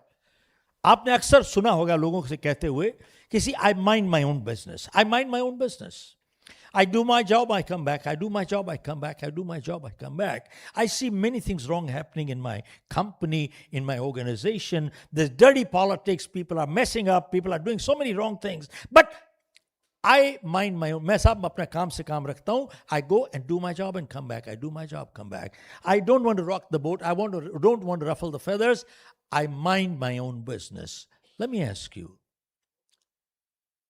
When people see wrong happening in their company and they remain silent, is that not an integrity issue? Yes, no. Now, why do people remain silent when they see wrong happening? Somebody said they remain silent because when they do wrong, they expect others to remain silent also. Folks, is that not an integrity issue? Big time integrity issue.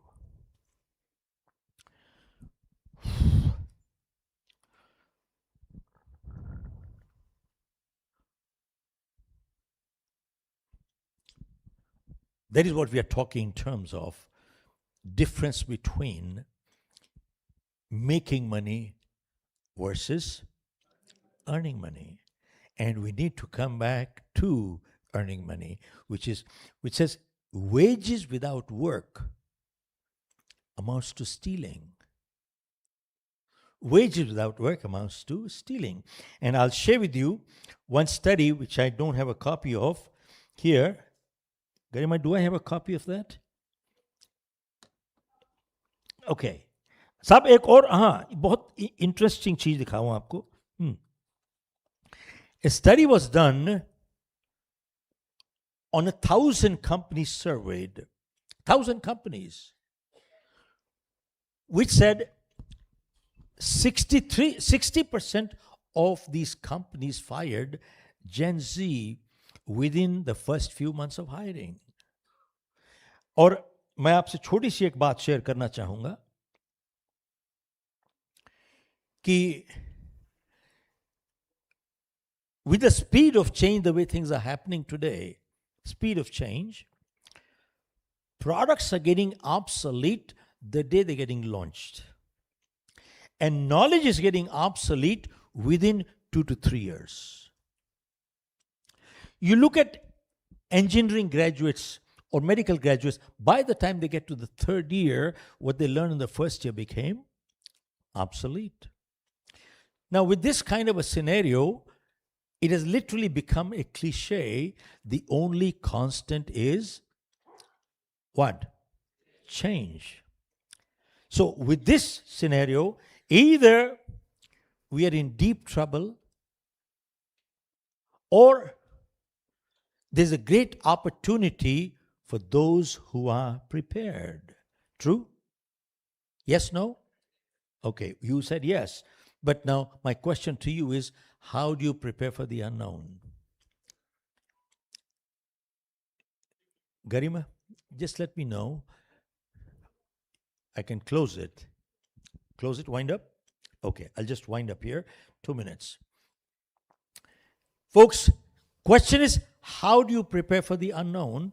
So I started penning down an article that to prepare for the future, why not master the constants? If there is anything else other than change is called constant, why not master the constants? So I wrote in that going into the future, the only people who will succeed in life are those who master 3 skills. They have never changed and they will never change. And they are 1, people skills, 2, persuasion skills, and 3, prioritizing skills. They have never changed and they will never change. Now, why do I say people skills? Folks, go check out all over the world. We don't have business problems. We have people problems. And when we take care of our people problems, most of our business problems are automatically resolved. 1. 2. Go through history, folks. Our parents, their parents, their parents. We are hired for our skills, but we are fired for our behavior. Yes, no. Hello? Hello? Not only as an employee, but even as a vendor, we are hired for our skills, but we are fired for our behavior. And 3, you notice the lower a person is in life, 90% of time goes in technical skills, less than 10% people skills. And higher you go up, guess what? It just reverses. Means what? Technology and technicians you can always buy with money, which will keep changing. Today you have AI, tomorrow you will have BI, and then CI, and then DI, and then CI. What the hell are you going to do? Folks, but the wealthiest person in the world must build and create relationships. Folks, and one more thing is, this current generation They are very comfortable with technology. Excellent. Which is good. They can spend hours and hours in front of that machine. But the flip side is that they have become uncomfortable with people. Are you with me? And so long as there are human beings on this planet,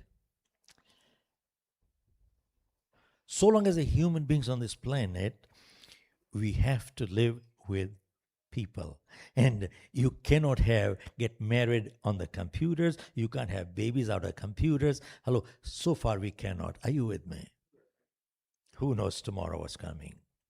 Now, folks, we do a 4-day leadership program. And Mr. Oberoi, sir, I'm going to certainly invite you for our upcoming program. We've had quite a few people, including the Chief Justice earlier, attended our 4-day program coming out of the Supreme Court at that time. But with those words, I would like to hand over one thing to you.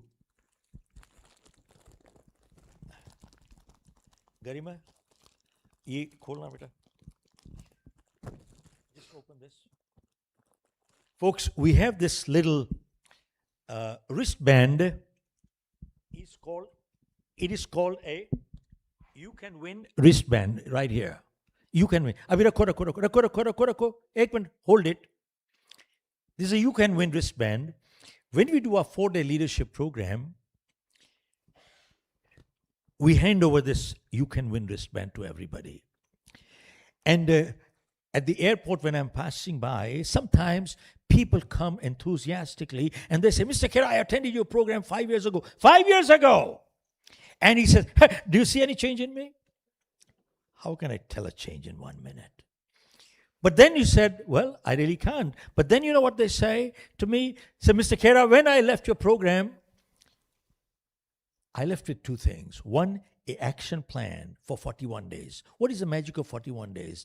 Any behavior you practice for 41 days, 42nd day becomes a habit. So I left with 2 things. One, I left your program with the action plan. And number 2, sir, mere ko 1 minute ka name dijiye. 1 minute ka, I'm done. Hello, sir. 1 minute. And he said, I left your program with the action plan. And number 2, I left with this wristband. So what does that mean? He said, whenever I slip backwards, and with every program we do slip backwards. He said, whenever I slip backwards, this wristband reminds me of the program.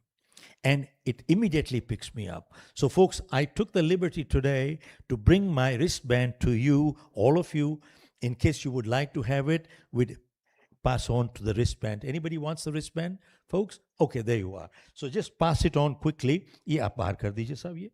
Is a bahar de dijiye. And also, for all of you, we have this poster. It says, winners don't do different things, they do things differently. Birji, main thonu aap poster pe thonu pakda dena thi. See, pass it on. So we've got these 2 things, and my biggest gain is to meeting people like Mr. Oberoi here. And folks, God bless. Let us get together. Be prepared to fight. If you want to live in peace, be prepared to fight. God bless you. Jai Hind.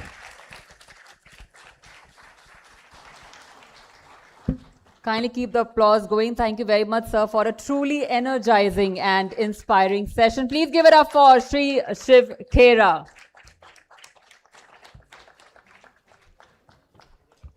And with so much motivation and energy being pumped up in all of us, we are all set for the award ceremony.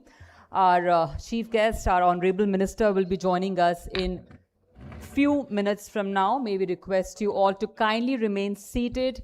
We are starting very shortly. Kindly remain seated. Our Honorable Minister will be joining us in any moment from now.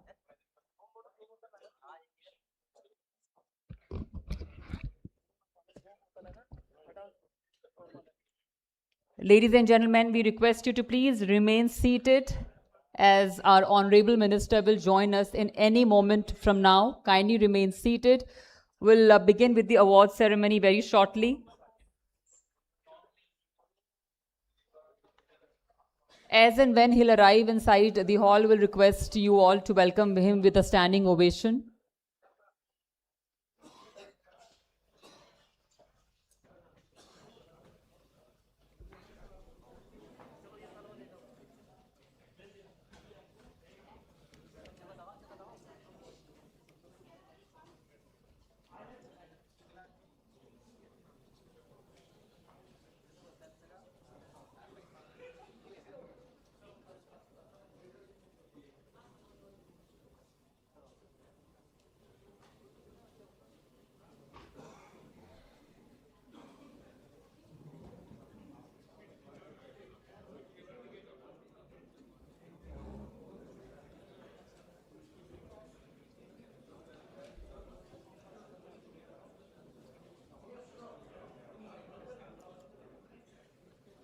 We once again request all our participants, delegates to kindly be seated.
May we once again request all to kindly settle down.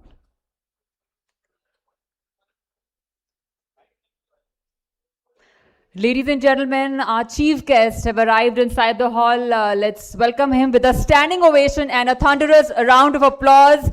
Chief guest, Honorable Minister for Food Processing Industries, Shri Chirag Paswan. आइए जोरदार तालियों से स्वागत करें हमारे आज के award ceremony के मुख्य अतिथि श्री चिराग पासवान जी. तालियां बजती रहें देवियों और सज्जनों.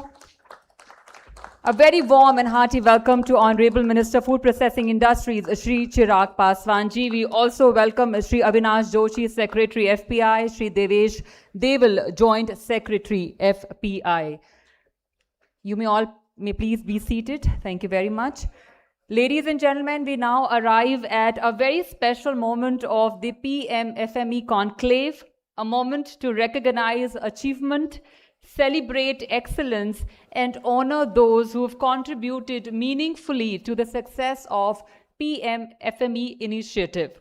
The PMFME Awards celebrate the efforts, innovation, and commitment of those who've helped translate the vision of program into tangible impact on the ground.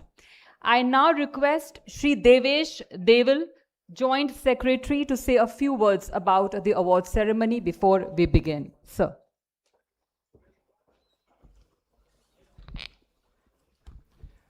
Honorable Minister, Ministry of Food Processing Industries, ladies and gentlemen, a very warm welcome to the end and the culmination of our 2 days conclave. Now we come for the award ceremony. Sir, I take this opportunity to introduce two special guests who have joined us, sir. Honorable Minister of Agriculture, Maharashtra, Shri Dattatreya Ji Bharane. A very warm welcome to sir. And so we have Honorable Minister of MSME from Tamil Nadu, Thiru P. Mathan Rajaji. A very warm welcome to sir. Sir, we had wonderful sessions yesterday, sir, 4 sessions. They went very well. We had very good participation discussion. And sir, the big draw was our PMFME Bazaar. I think it was liked by everyone, sir. The stalls have come out well. It was very well covered also.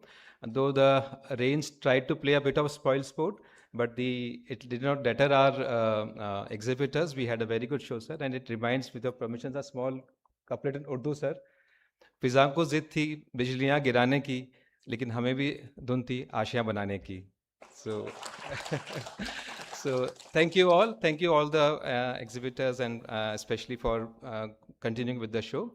So not taking much time, I'll just take half a minute on the awards. So on the state side, we have 3 broad categories. We have arranged the states in based on the number of unorganized micro food processing enterprises and the state population. So we have medium, large, and the small category states. In terms of banks, we have the, as per the RBI classification, the public sector banks are into large and middle, 7 are into large and 4 into 11. And I think we have 10 regional rural banks which have done more than 1,000 sanctions, and a few private sector banks.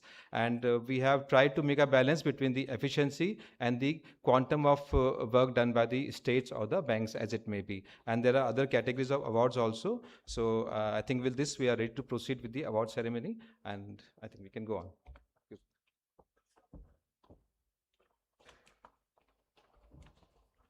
Thank you very much, sir. Ladies and gentlemen, we now begin the much awaited award ceremony. May I request our Honorable Minister, sir, to kindly step forward for the presentation of awards along with the dignitary on stage.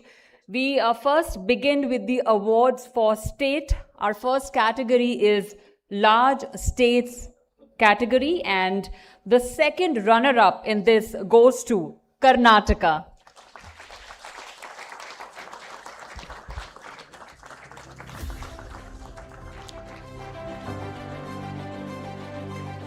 For next few minutes, ladies and gentlemen, let's keep the applause going for all our awardees when they come on stage. Would request the awardees to kindly enter from where sir entered and exit from my right. Awardees to enter from my left and exit from my right. The first runner-up award goes to Tamil Nadu, requesting Honorable Minister for Micro, Small and Medium Enterprises Department, Shri P. Mathan Rajaji from Government of Tamil Nadu to kindly come and receive the prestigious award.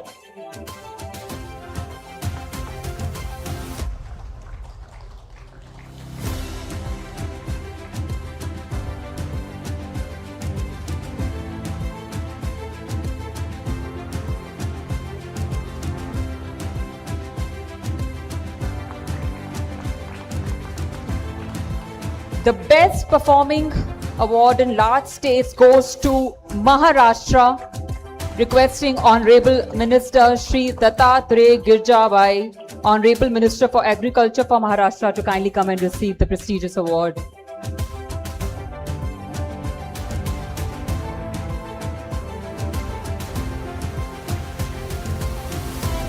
Would request the awardees to exit from my right and enter from my left.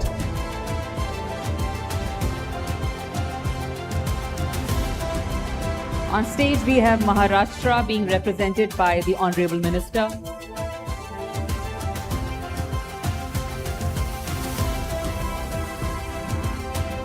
We now move to the next category, which is medium states.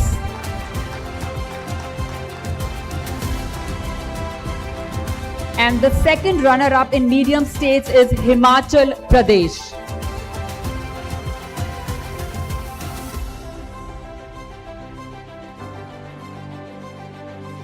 Second runner-up, medium states, Himachal Pradesh. I once again request the awardees to kindly exit from my right.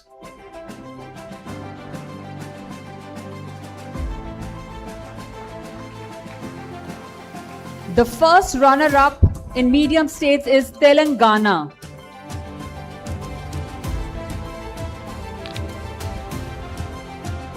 The first runner-up goes to Telangana.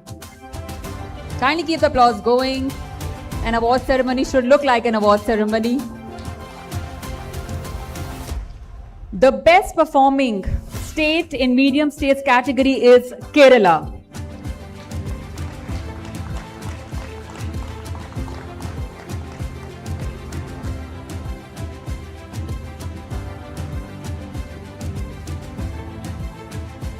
We now move forward to the next category, which is small states.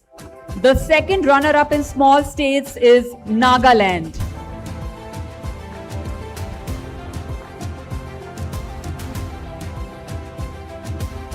Second runner-up, Nagaland in small states category.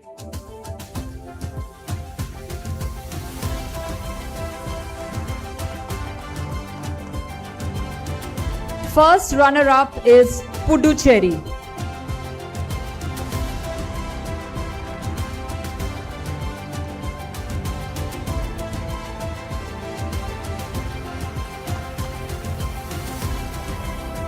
And the best performing in small states is Goa.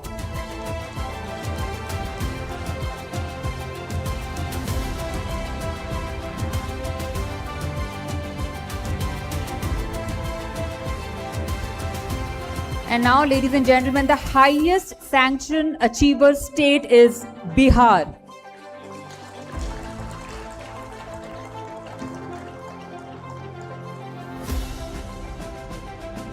The highest sanction achiever state is Bihar.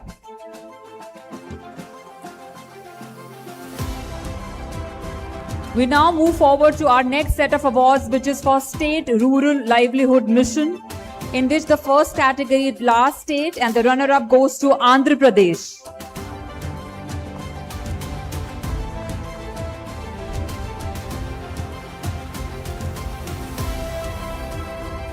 The best performing last state is Maharashtra.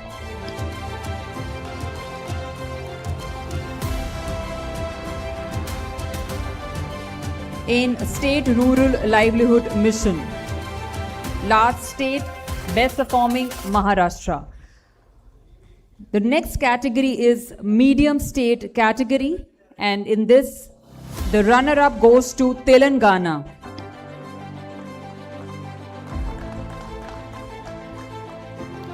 Kindly exit from my right and enter from my left.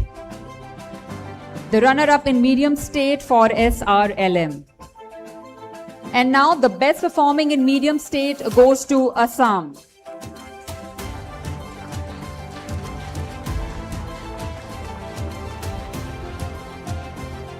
The next category is small state, and the runner-up is Meghalaya.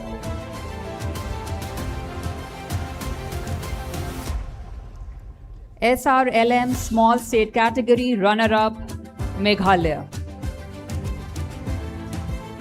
The representatives to please move forward.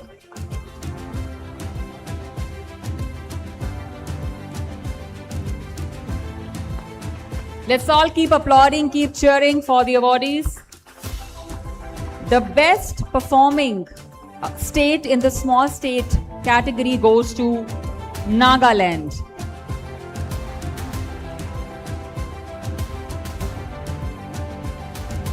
Please congratulate Nagaland. And we now march ahead to State Urban Livelihood Mission Awards, in which last stage category, the best performing award goes to Maharashtra. In State Urban Livelihood Mission Awards, the first category is last state, in which best performing goes to Maharashtra. In medium state category, the best performing goes to Assam. Are we all congratulating the awardees?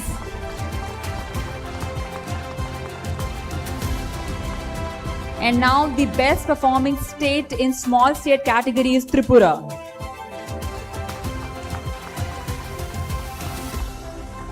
Up next, ladies and gentlemen, we'll felicitate the banks. The first category is large public sector bank, in which the runner-up goes to Union Bank of India.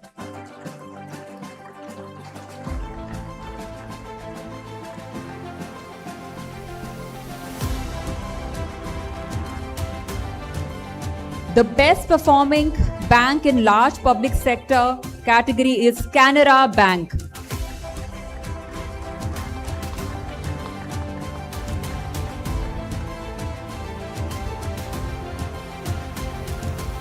Our next category is medium public sector bank, in which the best performing awards goes to UCO Bank, UCO Bank. Kindly keep the applause going.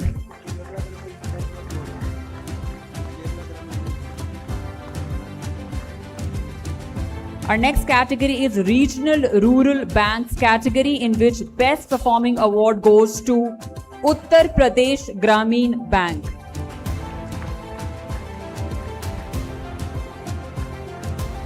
Kindly keep the energy going and soaring. Let's keep applauding and cheering. Our next category is Private Bank, in which the best performing bank is HDFC Bank. Please give it up for HDFC.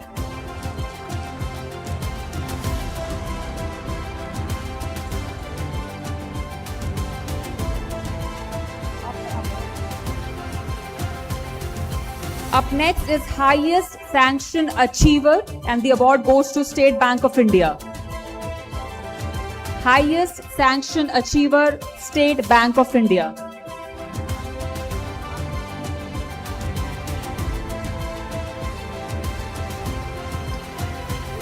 State Bank of India.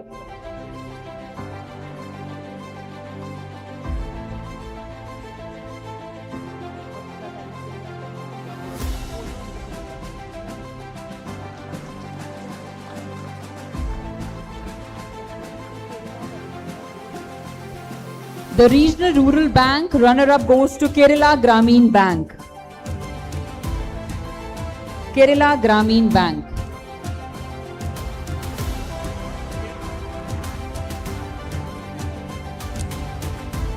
And now, ladies and gentlemen, we'll be felicitating the best performing district nodal officers. We'll begin with the Sri Madam Setti Sridhar from Alluri Sita Rama Raju District, State Andhra Pradesh.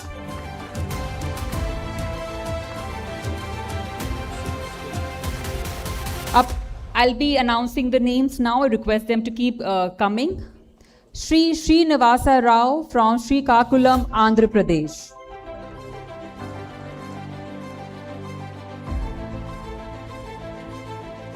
Sri Ghetto Ori from Papampare, Arunachal Pradesh.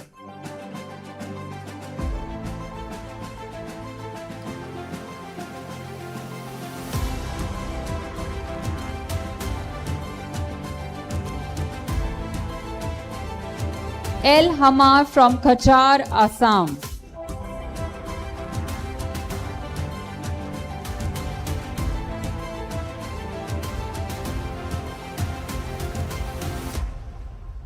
Atul Kumar from Patna, Bihar.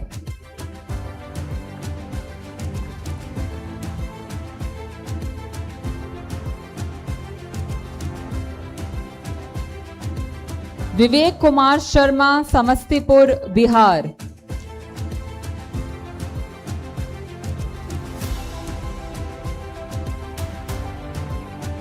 MS Pakra from Raipur, Chhattisgarh.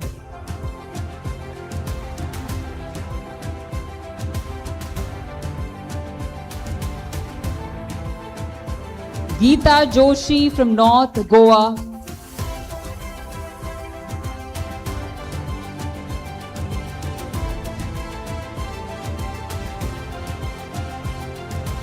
Janak Kumar from Hisar, Haryana.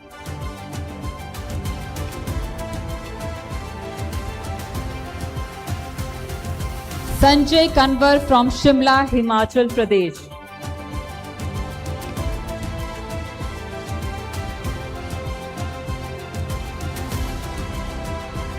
Mohammad Rafiq from Kulgam, Jammu and Kashmir.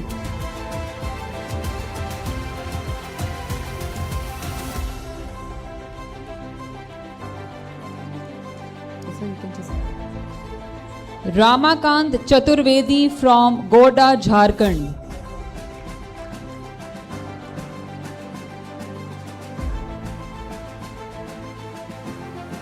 Sita MC, Bangalore Urban, Karnataka.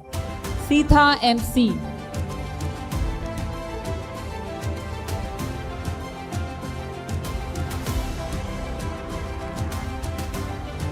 HD Kolkar from Belagavi, Karnataka.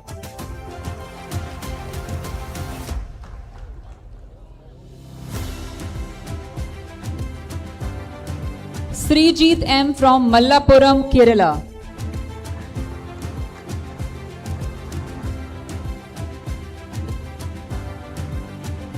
Shafiq Ahmad Mir from Kargil, Ladakh.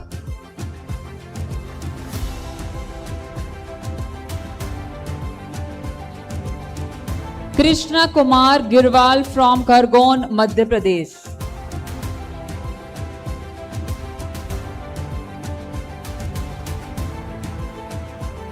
Deepak Krishna Gavli from Chhatrapati Sambhaji Nagar, Maharashtra.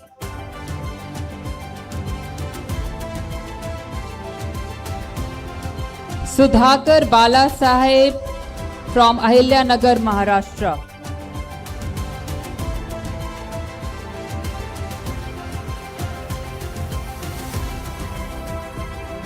Hijam Karuna Devi from Bisnupur, Manipur.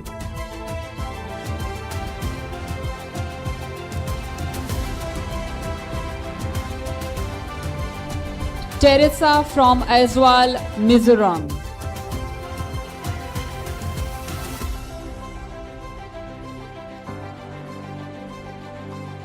Jesse Juri from Kohima, Nagaland.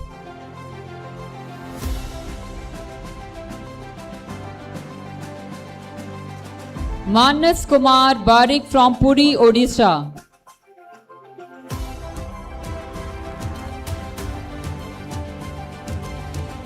Basant Kumar Sethi from Ganjam, Odisha. Kindly keep the applause going, ladies and gentlemen. Few more awards to go. Subhash Chand Mahavir from Jaipur, Rajasthan.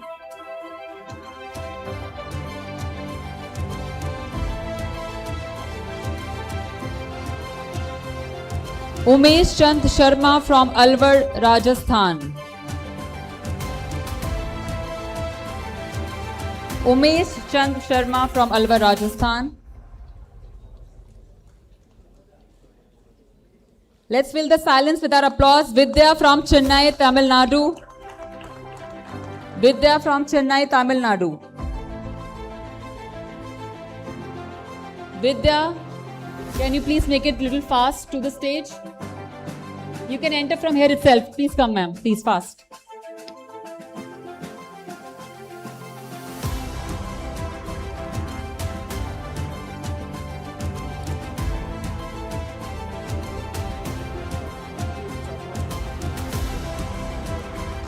Lakshmi from Kadlor, Tamil Nadu.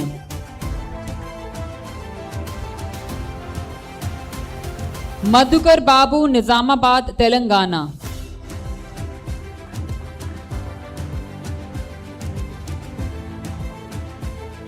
Tapan Das Sivahi Jala from Tripura.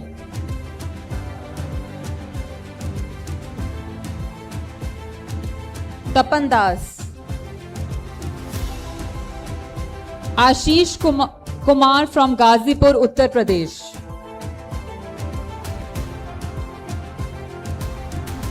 Anjan Das from Purba Mendipur, West Bengal. Anjan Das.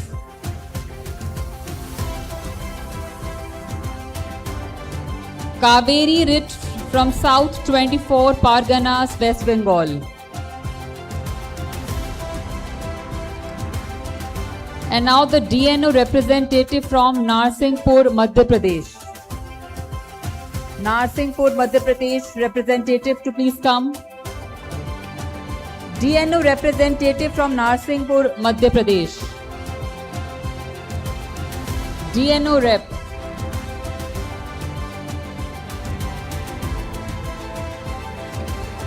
Now the DNO representative from Bhatinda, Punjab. DNO representative from Bhatinda.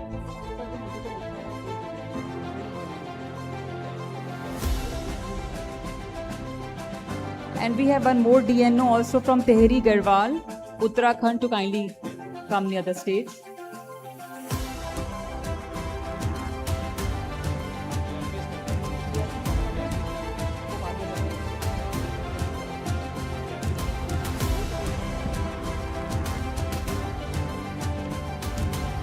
And now we'll be felicitating the best performing district resource person. We'll begin with Sunil Kumar Gondu from Srikakulam, Andhra Pradesh. The first DRP is Sunil Kumar Gondu from Srikakulam, Andhra Pradesh. DRP.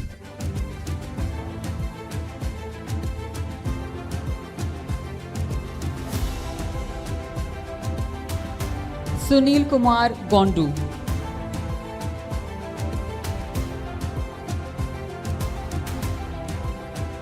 Up next is Srinivas Rao from Vizanagram, Andhra Pradesh.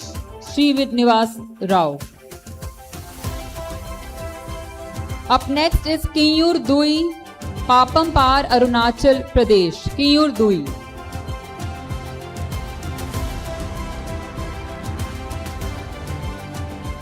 Dheeraj Khanikar from Dibrugarh, Assam.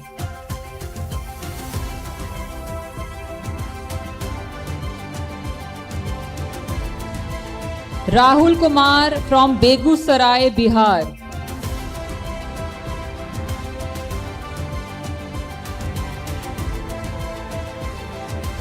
Khushbu Kumari from Patna, Bihar.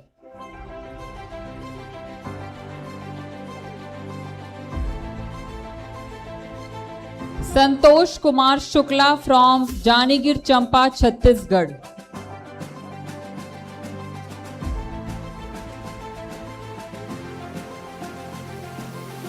Nikesh Kumar Ranjan from South Delhi.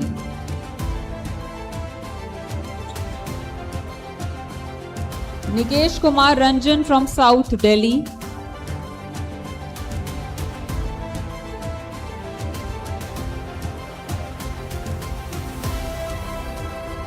Yashwant Tuyankar from North Goa. Yashwant Tuyankar from North Goa.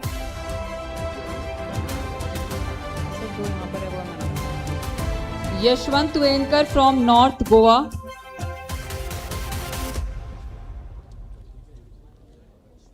Yes, Yashwant, please. Up next is Manish Mayani from Rajkot, Gujarat. Manish Mayani from Rajkot, Gujarat.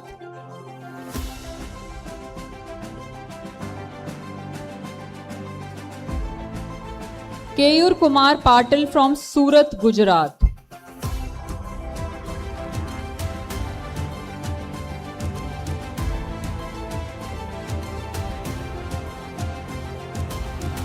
Ravi Jangra from Hisar, Haryana.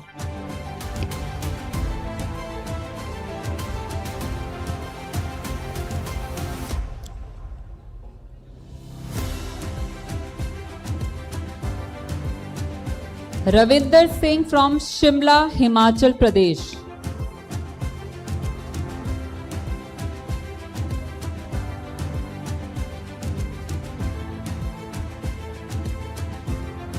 Hemraj Dogra from Jammu and Kashmir.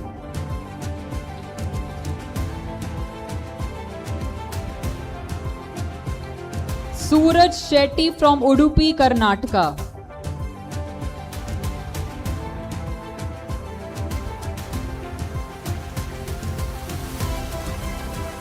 Sasindran B from Palakkad, Kerala.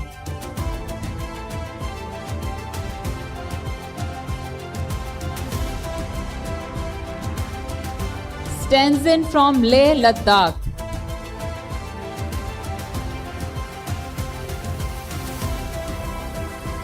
Pavan Patidar from Khargon, Madhya Pradesh.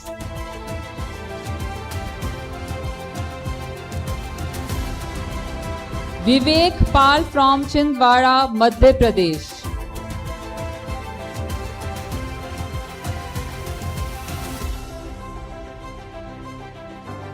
Pavan Kumar Subhash Kabra from Chhatrapati Sambhaji Nagar, Madhya Pradesh.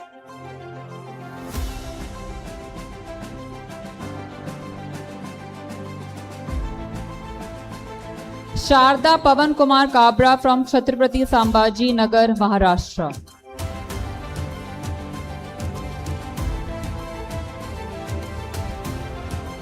Thokchom Anand Singh from Bishnupur district, Manipur.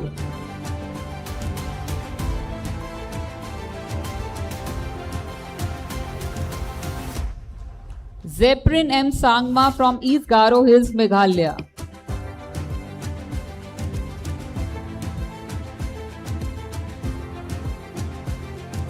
Judy from Aswal, Mizoram.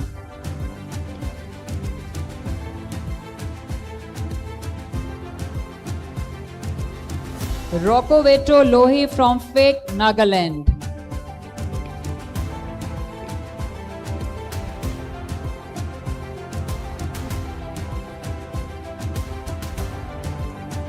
Sushil Kumar Raul from Khordha, Odisha.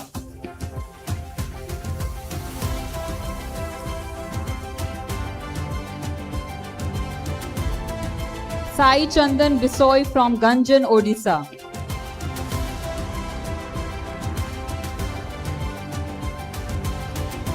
N. Tilagarajan from Pondicherry.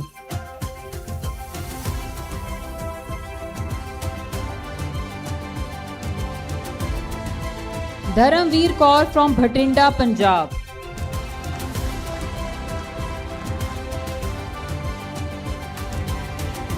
Durgesh Nandini Yadav from Udaipur, Rajasthan. Last few awards to go, ladies and gentlemen. Let's keep the applause going. Purushottam Jat from Bharatpur, Rajasthan.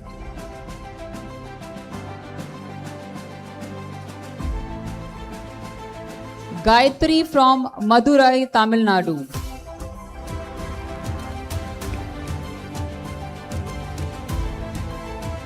Shyam Sundar from Tiruvannamalai, Tamil Nadu.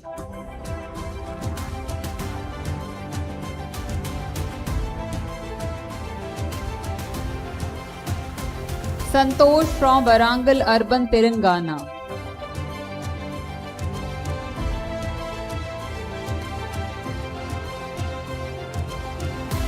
Shri Mirmoy Bhaumik from Brest, Tripura, Tripura.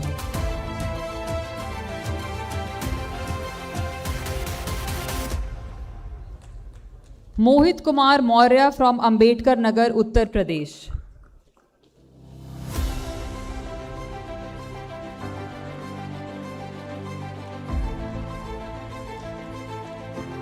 Ajit Pratap Singh from Hardoj, Uttar Pradesh.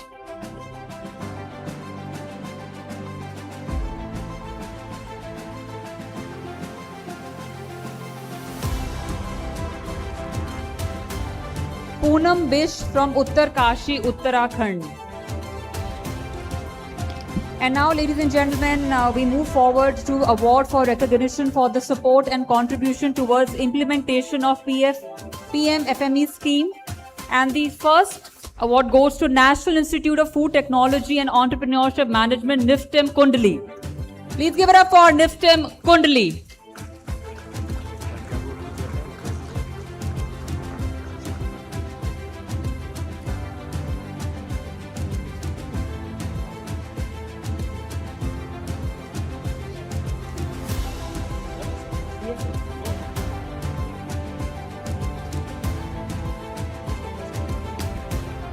And the other awardee that we are felicitating is National Institute of Food Technology and Entrepreneurship Management, NIFTEM, Thanjavur.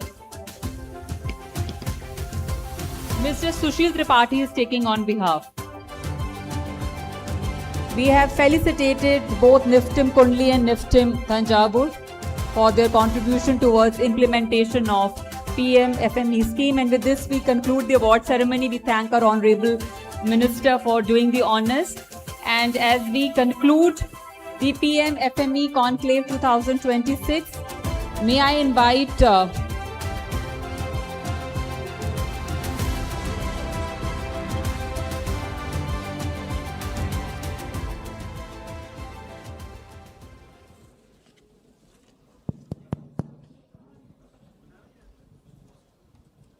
साथियों, वैसे तो आज कार्यक्रम की अब समाप्ति की तरफ हम लोग पहुंच चुके हैं and I was not to give any speech here but then I just want to mention this to everybody present here जिनको आज अवार्ड मिले, आप सबको ढेर सारी बधाई इस अवार्ड के लिए। ये आपकी मेहनत का नतीजा है, आपकी लगन का नतीजा है, जिसकी वजह से भारत सरकार की एक महत्वपूर्ण योजना अपने लक्ष्य तक पहुंची।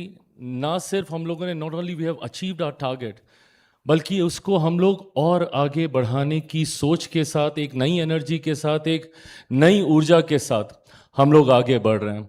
मुझे गर्व है हर उस राज्य पर जिनका प्रदर्शन बहुत बेहतरीन रहा, और मैं मानता हूं कि इस कॉन्क्लेव के माध्यम से बाकी राज्य भी अब उस प्रतिस्पर्धा में आएंगे। एक positive competition between the states भी हम लोग को देखने को मिलेगा, ताकि वो अपने राज्य में भी इस योजना के माध्यम से हम लोग young entrepreneurs, first generation entrepreneurs, expansions को लेकर हम लोग काम करेंगे। जितने यहाँ पे डिस्ट्रिक्ट नोडल ऑफिसर्स हैं जिनको ये अवार्ड मिला, मैं दिल से आप सबको बधाई देता हूँ कि आपने इतनी मेहनत, लगन, तत्परता के साथ ये कोऑर्डिनेशन का काम किया। सारे डीआरपीज़ को आपकी भूमिका सबसे ज़्यादा महत्वपूर्ण होती है, चयन करना, उनको पूरी तरीके से नर्चर करना बेनिफिशरीज़ को। ये भूमिका आप सब ने निभाई, इसके लिए सारे डीआरपीज़ को भी ढेर सारी बधाई। सारे बैंक्स को जिनके बिना ये स्कीम को धरातल पर उतारना संभव नहीं है, आप सबको भी ढेर सारी बधाई। एसआरएलएम को ढेर सारी बधाई।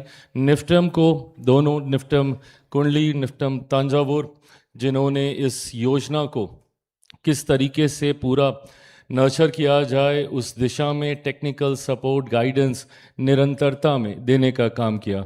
मैं विशेष मेंशन देवेश जी के लिए करना चाहूँगा, ज्वाइंट सेक्रेटरी मॉफपी, जिन्होंने इस सोच को धरातल पर उतारने का काम किया। पीएमएफएमई को लेकर मेरा मंत्रालय, हम सब काफ़ी उत्साहित रहते हैं। Of course we have other schemes also, PMKSY, PLI, ये सब, बट मैं मानता हूं कि ये वो स्कीम है जो सही मायनों में प्रधानमंत्री जी की सोच, जो कल मैं अपने भाषण में बोल रहा था कि सिर्फ जॉब सीकर्स तक सीमित नहीं रहे, जॉब गिवर्स, जॉब प्रोवाइडर तक आएँ। और मैं मानता हूं कि ये इस सोच को धरातल पर उतारने का, और जो लक्ष्य हम लोगों ने पूरा किया 2 लाख बेनिफिशरीज क्रिएट करने का, और आज जिस तरीके से ये 2 दिवसीय कॉन्क्लेव को आयोजित किया गया, मैं देवेश जी को, इनकी पूरी टीम को ढेर सारी बधाई, ढेर सारी शुभकामनाएं देता हूं। और मैं मानता हूं कि ये कॉन्क्लेव और कल से आज तक जितने भी सत्र रहे, जो जो चर्चाएं हुई, जो जो सजेशन, सुझाव, जो भी निष्कर्ष निकला, वो यकीनन इस योजना को आगे और विस्तार देने में मदद करेगी। हमारे इस सेक्टर को और ज़्यादा बल मिलेगा। फूड प्रोसेसिंग सेक्टर मेरे लिए, मेरी सरकार के लिए, मेरे प्रधानमंत्री के लिए महत्वपूर्ण है, मायने रखता है। लाल किले की प्राचीर से इस बार जब आगामी सोच, जब प्रधानमंत्री जी ने सप्तधारा के तौर पे सामने रखी, तो वहाँ पे पहले नंबर पे जहाँ उन्होंने मैन्युफैक्चरिंग को बल देने की बात की, तीसरे नंबर पे उन्होंने टेक्नोलॉजी, एआई को बल देने की बात की, तो वहीं दूसरे नंबर पे हम लोगों का फूड प्रोसेसिंग का ये सेक्टर उन्होंने रखा। कृषि और फूड प्रोसेसिंग के माध्यम से ग्लोबल फूड बास्केट के तौर पर आने वाले दिनों में भारत अपने आप को प्रस्तुत करेगा। आप सबके साथ, आप सबके सहयोग से यकीनन हम लोग उस लक्ष्य को पूरा करेंगे। मैं उम्मीद करता हूं कि ये 2 दिवसीय इस कार्यक्रम में कल सुबह से विपरीत परिस्थितियों में, weather's not been supporting, of course rightly said, rains ने थोड़ा सा बॉदर हम सबको किया, बट उसके बावजूद अलग अलग राज्यों के जो खूबसूरत स्टॉल्स बाहर देखने को मिले, और जिस तरीके से, जिस निष्ठा के साथ आप सब ने इसमें पार्टिसिपेट किया, मैं इस विभाग का मंत्री होने के नाते आप सबको ढेर सारी बधाई देता हूं, ढेर सारी शुभकामनाएं देता हूं, और जल्द मुलाकात करेंगे ये उम्मीद रखता हूं। Thank you so much.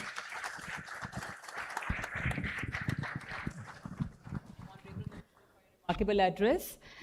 A great honor and privilege to have you amongst us this afternoon. May I now invite Shri Arunav Sen Gupta, Deputy Secretary, Ministry of Food Processing Industry, to kindly render the concluding remarks, the vote of thanks, sir. It is my privilege and honor to propose the vote of thanks on the conclusion of the 2 days PMFME conclave. On behalf of the Ministry of Food Processing Industries, I express my sincere gratitude to our Honorable Minister, Shri Chirag Paswanji, for being present here on both the days, sir. Your guidance and leadership has been the backbone behind the achievement of the scheme, sir. In spite of a busy schedule, you never wanted to miss this award-giving ceremony, sir. We are again thankful to you, sir. I would also extend my heartfelt thanks to our Joint Secretary, Sir Devas Devalji, who has guided us in every aspect to make this conclave a successful one.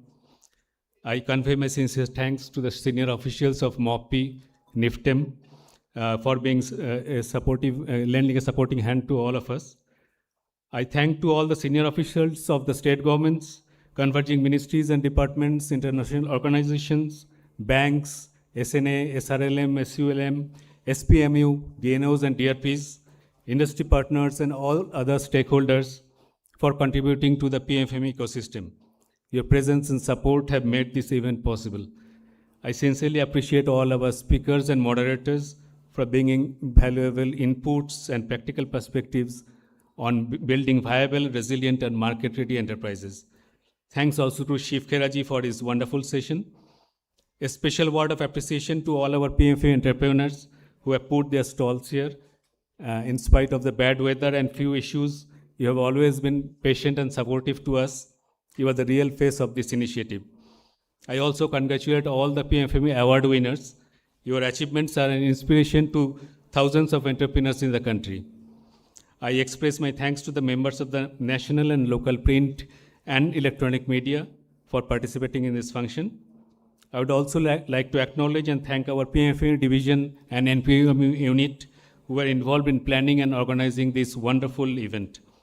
Finally, thanks to PHDCCI for helping us in coordinating this event, and also to the management of India Habitat Center for all their support. Once again, thank you all for the gracious presence and valuable support. Very soon we'll meet for the next conclave. Thank you.